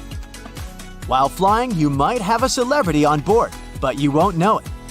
Large airports have separate check-in and security procedures for celebrities. They often board the plane directly through a hidden door located beside the jet bridge. Some airlines also use cool cars to transfer VIP passengers from the terminal building to the plane. At the same time, most people come to the airport well ahead of time. And the most popular activity while waiting for a flight is wandering through the duty-free zone. And even though people rarely plan to buy anything there, different products end up in their shopping baskets. That's because lots of airports are designed in a special way that makes people feel relaxed and at ease. I'm talking about all those huge windows, a lot of light, massage chairs, and comfortable seating areas. And statistically, calm passengers are 10% more likely to spend money on retail, duty-free, and food. Designers put a lot of thought into airport layouts. It helps to ensure the smooth flow of travelers. And the main point here is easy navigation that can prevent people from getting lost. This is achieved through subtle but very effective design cues. And placing duty-free zones between security checkpoints and boarding gates is one of them. They supposedly help you relax after clearing security and lead you where you need to go. But speaking of food, a celebrity chef restaurant at the airport might not be as good as it would be if you were visiting the real thing. Not chefs themselves, but special restaurant companies are responsible for airport outlets. One of the reasons is the extremely strict security that surrounds airport deliveries, including food. You may still have a nice meal, but it won't be the same. Now, I'll tell you about one more way airports manipulate you into spending your money. They make you walk through the shiny duty-free stores straight after the security check. But the most curious thing is that the walkway through such stores usually veers to the left. That's done because most people are right-handed, which means they use their right arm to pull their luggage and are more likely to look to the right while passing through the stores. And the duty-free zone veering to the left leaves more space on the right, where passengers are more likely to look. Oh, and have you ever noticed how many mirrors there are at airports?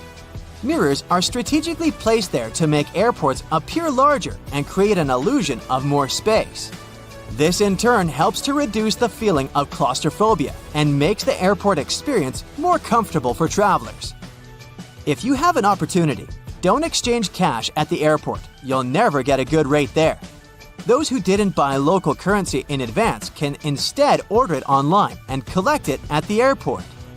Some services only need a few hours' notice for such an order, or it might even be better to use an ATM to withdraw some cash at your final destination. Now, have you ever paid attention to airport codes? The most often used are 3-letter codes. Why this number? Back in the 1930s in the USA, pilots used the National Weather Service's 2-letter city codes to refer to airports. But soon, the number of airports in the country outgrew the number of such codes. That's why airlines expanded this system by adding the 3rd letter. It was usually X. That's how LA, Los Angeles, turned into LAX. But even though there shouldn't be 2 airports with the same code, some of these codes sound so similar you could easily mistake one for the other. For example, look at this airport with the code CGP in Bangladesh. And here we have CPG. It's the code of an airport in Argentina. It's dangerously easy to fly to the wrong place, so pay attention. Hey, we all want to get from point A to point B in the quickest, most direct path possible. Agreed? Good. But if you ever wondered why there's no direct flight from your hometown to your destination, there's a reason. When deciding on a new route, airlines have smart analysts who decide what that route will be or if it'll even happen. They got 2 main questions to answer: how many people want to go there, and how much money are passengers willing to pay? Depending on those 2 factors, airlines can make new routes and drop existing ones. Distance means fuel, and fuel means money. If they're not selling enough tickets to enough passengers going that route, out it goes. So it's not only us passengers wanting to get from A to B the fastest way possible. The airline wants to make it as efficient as it can be too, because time is money. By the way, it's always bugged me why people don't want to fly from B to A. It's always A to B. Why? B's a nice place, but you wouldn't want to live there? I don't get it. Anyway, back to the script. Whenever you're going on a road trip, you probably plan your route. You pick the best possible roads, you check how many gas stations, stores, and rest stops will be on the way. Even if you don't do that, airlines certainly do, because flying is a lot more expensive than driving. Before a flight starts, the crew makes a flight plan. The plan is uploaded to the aircraft's computer and shows the whole route from one city to another. The plane will have to stick to it most of the time, even though there's actually a whole set of routing possibilities. Because it's good to have a plan B, C, and D when you're moving a large chunk of metal through the sky with hundreds of people on board, airlines have the main route and backups to use in case of weather conditions or other possible issues. So, the people and the airline want the plane to fly the least time possible. As we know, the shortest way from A to B is a straight line. But when you look at the flight map, it's anything but a straight line. It's more of a rainbow shape across the globe. Why is that? Because showing our 3D Earth on a 2D map tricks your eye. Your plane really is flying in a straight line. Proof? If you take a string and connect, say, LA and Tokyo, you'll see it's as straight as lines get. But compare your string to the lines of latitude running across your globe. There it is, that rainbow. If we look at a live flight tracker, we can see thousands of planes flying at the same time in the same route. I mean, the whole map is covered. Look at them all. Okay, now let's take for example the US and Europe.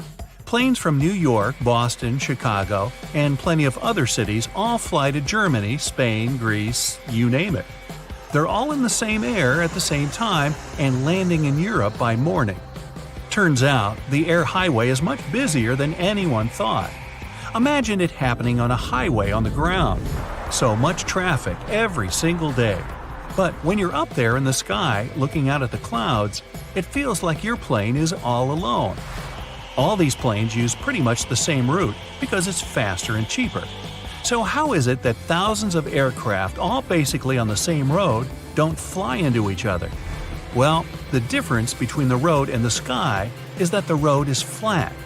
Up there, thousands of feet above the ground, the space is 3D. So air travel takes perfect advantage of that. But you still have to coordinate all that movement, of course. Air traffic is managed by dispatchers who watch for planes and make sure they don't get closer than 3 miles to each other. Something that helps them do that is flight level regulations. All westbound flights stay at even-numbered altitudes. 34,000, 36,000 feet, you get it. All eastbound flights are at odd-numbered altitudes. 35,000 and 37,000 feet. Meaning there's at least 1,000 feet between planes flying towards each other. Doesn't sound like much when we're talking altitudes of tens of thousands of feet, but that's about the height of the Empire State Building. Some parts of the air have extremely high traffic because so many planes fly there every minute. Whenever an aircraft enters one of these super busy zones, it must follow a very specific route. But even in not-so-crowded zones, there are still thousands of planes. To share the sky safely, each must follow their own route that even has a specific name. And they have plenty of help staying on the right path. There are devices on the ground called fixed navigational aids, or nav aids for short. They send radio signals in the sky that an aircraft can pick up on. You also have waypoints that are simply geographical points on Earth. They're loaded into the GPS systems, and an aircraft must follow them. An airplane's whole route is basically flying from one waypoint to another, all the way to the destination place. Now, let's go back to that global flight tracker. Something else you'll notice is that planes mostly avoid flying over the ocean and large bodies of water, the Pacific Ocean in particular. Yes, you see some here and there because people do have to get to Hawaii somehow. But in general, everyone's flying around the Pacific, not over it. That's because it's a route that's preferably avoided. Whenever there's a nice path above the ground an aircraft can follow instead, it'll go for the ground. But that doesn't make any sense because flights over water are smoother. Turbulence is caused from hot air rising from the ground. When there's no ground below you and just vast water, the source disappears and you get a less bumpy flight. Still, flying over land is safer. It just comes down to more possibilities for emergency landing on the ground rather than, well, in the middle of the ocean. And planes that take those transoceanic flights are usually the big kind with 4 engines. It'd just be too dangerous for the ones with only 2 engines. Just imagine an engine fails, and that plane would have to rely on the one other engine it has. It's possible, just best avoid it. But big ones also prefer to have a safe place to land just in case. Now, show me an airport in the Pacific Ocean. Not many of them, huh? Hence, why everyone's flying around it. Another region that planes prefer to avoid is the Himalayas. Again, doesn't mean it never happens, just better not to. The Himalayan mountains are higher than 20,000 feet, with Mount Everest reaching 29,032 feet, just to be precise. Most planes fly at about 30,000 feet, and that's just way too close for comfort. Not to mention the winds are strong there, and mountains make it difficult to maneuver the aircraft. That, and there are almost no radar services in the Himalayas, so the pilot wouldn't be able to communicate with the ground. Also, an emergency landing is only possible on a flat surface. The Himalayan region is the exact opposite of that. Add to that, there's a risk of running out of oxygen in this already dangerous area. An airplane only has enough oxygen to last 20 minutes. Plenty of time for the pilot to lower to at least 10,000 feet to a safer altitude with more oxygen. But the Himalayas make that pretty much impossible because, well, mountains, poking up all over the place. You get the picture. Back to our flight tracker map. You'll also notice hardly any planes flying over the poles, except that one up in the Arctic. Hey, what are you doing there? Ah, Dubai, Seattle. Well, it's one of the very few. This route likely got a special approval, navigation system, and a unique set of preparations. The problem here is that the poles interfere with the navigation, compasses there go berserk and are of no use. The Earth's North Pole has a very strong magnetic field that's constantly changing. The magnetic field moves, making true north different from what pilots see on their devices. If they're just a few degrees off course, it could end up costing them dearly over long distances. That's why very few planes actually fly over the Arctic. And forget about Antarctica, nobody's flying over it. Not that you're not allowed, it's just that almost 70% of Earth's land is in the Northern Hemisphere, and nearly 90% of the world population lives up there. Hey, the more you know. If you're going on vacation, I'm sure you forgot to pack a couple of useful items, like a crayon or a pillowcase. I have collected the best travel tips for your ultimate vacation. You should carefully think about when you are planning to go somewhere. In case you have some kind of flexibility, just forget about going on a trip in July. You don't need to travel during the busy season. It's too expensive and there are way too many people. The best time to travel is during the shoulder season, which is between the high and low seasons. In Greece, for example, it's April and May. In September, October. The weather is already or still great, but there are fewer people and the accommodation is way cheaper. When searching for flights, always do it in incognito mode. If you do it in the regular mode, the saved cookie files will track your searches, and cheaper flights will be less likely to pop up since you've been searching for a while. Don't give yourself away. Always go incognito. Another trick is to pick a different home country and currency, the one with a better exchange rate. This way you can buy tickets in different currencies that will be way cheaper. Next, when buying the ticket, make a flyer account, no matter the airline you travel with. Airlines gift you miles, and when enough, you can get a free flight. Even if you travel with different airlines, there is no need to miss out on an opportunity.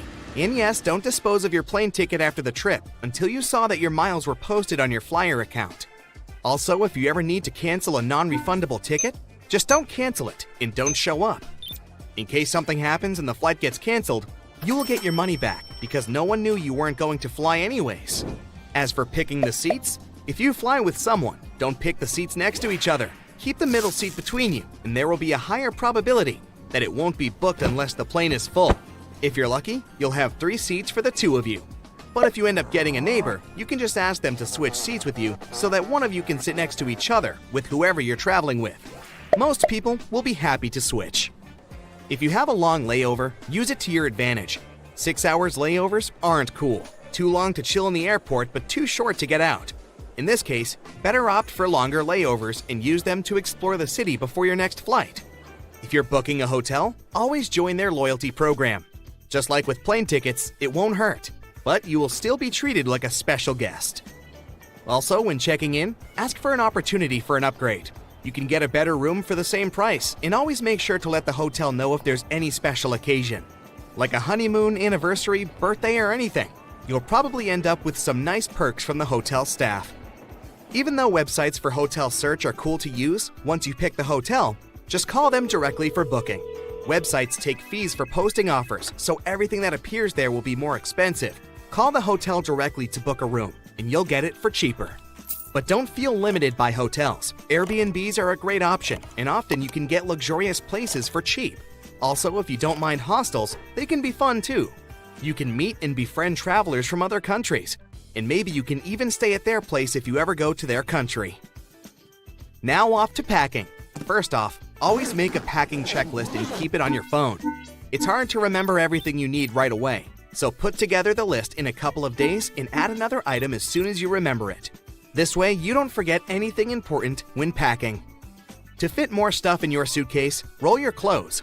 This way, they take way less space. Roll all the shampoos and other things that can spill over in a shower cap. This way, even if something explodes, everything inside will still be protected. Also, use packing cubes. They help to organize everything and save a lot of space. Learn to organize your stuff efficiently. A tic-tac box can be a good storage for bobby pins, and they'll all be in place. Use a carbine to keep all hair ties together. Have you packed a pillowcase? You should. It doesn't take much space, but in case you get uncomfortable when traveling, you can just stock the pillowcase with some clothes. Voila! You got yourself a pillow. Also, put a dryer sheet inside your suitcase. This way your clothes will smell nice, even on long trips. Don't forget to make a copy of your passport and carry it in your wallet just in case. And you can also have a scanned copy of it on the cloud. Another good item to keep is a power bank. Those outlets in airports and airplanes don't always work. Also, get a crayon. It'll be handy if you need to write something down. Pens don't work well in planes because of the air pressure, and pencils break. A crayon will always be there for you. Also, a clothespin is another little thing you might want to have. You know when you arrive and want to keep your toothbrush from touching any counters? If you attach the pin to it, it can serve as a stand. Another little but useful thing is a bread clip. Those serve so many purposes. You can use it as a bookmark, attach it to the end of the tape roll, or keep in place your rolled cords in. But most importantly, they are a must for your flip-flops. The V-shaped part often comes out through it. To avoid it, just slip the bread clip underneath the bottom. It'll serve as a plug stopper, and your flip-flops will last. What to wear? Of course, comfort is the first priority. Sweatpants and leggings are way more comfortable than jeans. A comfy jacket will ensure you don't get cold. A fringed scarf is nice to have too. They're fancy and they turn into a cover. Also, make sure you're wearing compression socks. They will spare you from feeling swollen during the trip. Another important part of your outfit could be noise-canceling headphones. They will be a game changer if there happens to be a screaming little human on the plane. And an ultimate trick, mark your luggage as fragile, even if there's nothing fragile in there. This way, it'll be treated better and your luggage will come out in the first batch after the flight. Most people either sleep or surf their phones while traveling, but some travelers can even play board games. But if you need to roll a dice, here comes a problem. If you roll it not carefully enough, you might end up either losing it or crawling under the seats looking for it, which is inconvenient. Just keep the dice in a little transparent plastic container, then shake the container and see what you got. To find cool places to visit, go on social media, check out photos and videos people post from your location, and go to any place that caught your attention. Pickpockets are definitely a thing, but there is a trick. Just make your valuables less attractive to them. Do you have an expensive camera? Put some tape on it as if you fixed it, and the pickpockets will think that it's broken. Do the same with your phone and laptops and whatever else you don't want to be stolen. Have you ever ended up with a bunch of foreign coins after your trip that are totally useless? Some coins and bills are cool to keep from trips as souvenirs, but too much is too bothersome. To avoid it, just donate your leftover coins before you leave the country. A good deed and also less weight in your pockets on your way home. That's it for today. So hey, if you pacified your curiosity, then give the video a like and share it with your friends. Or if you want more, just click on these videos.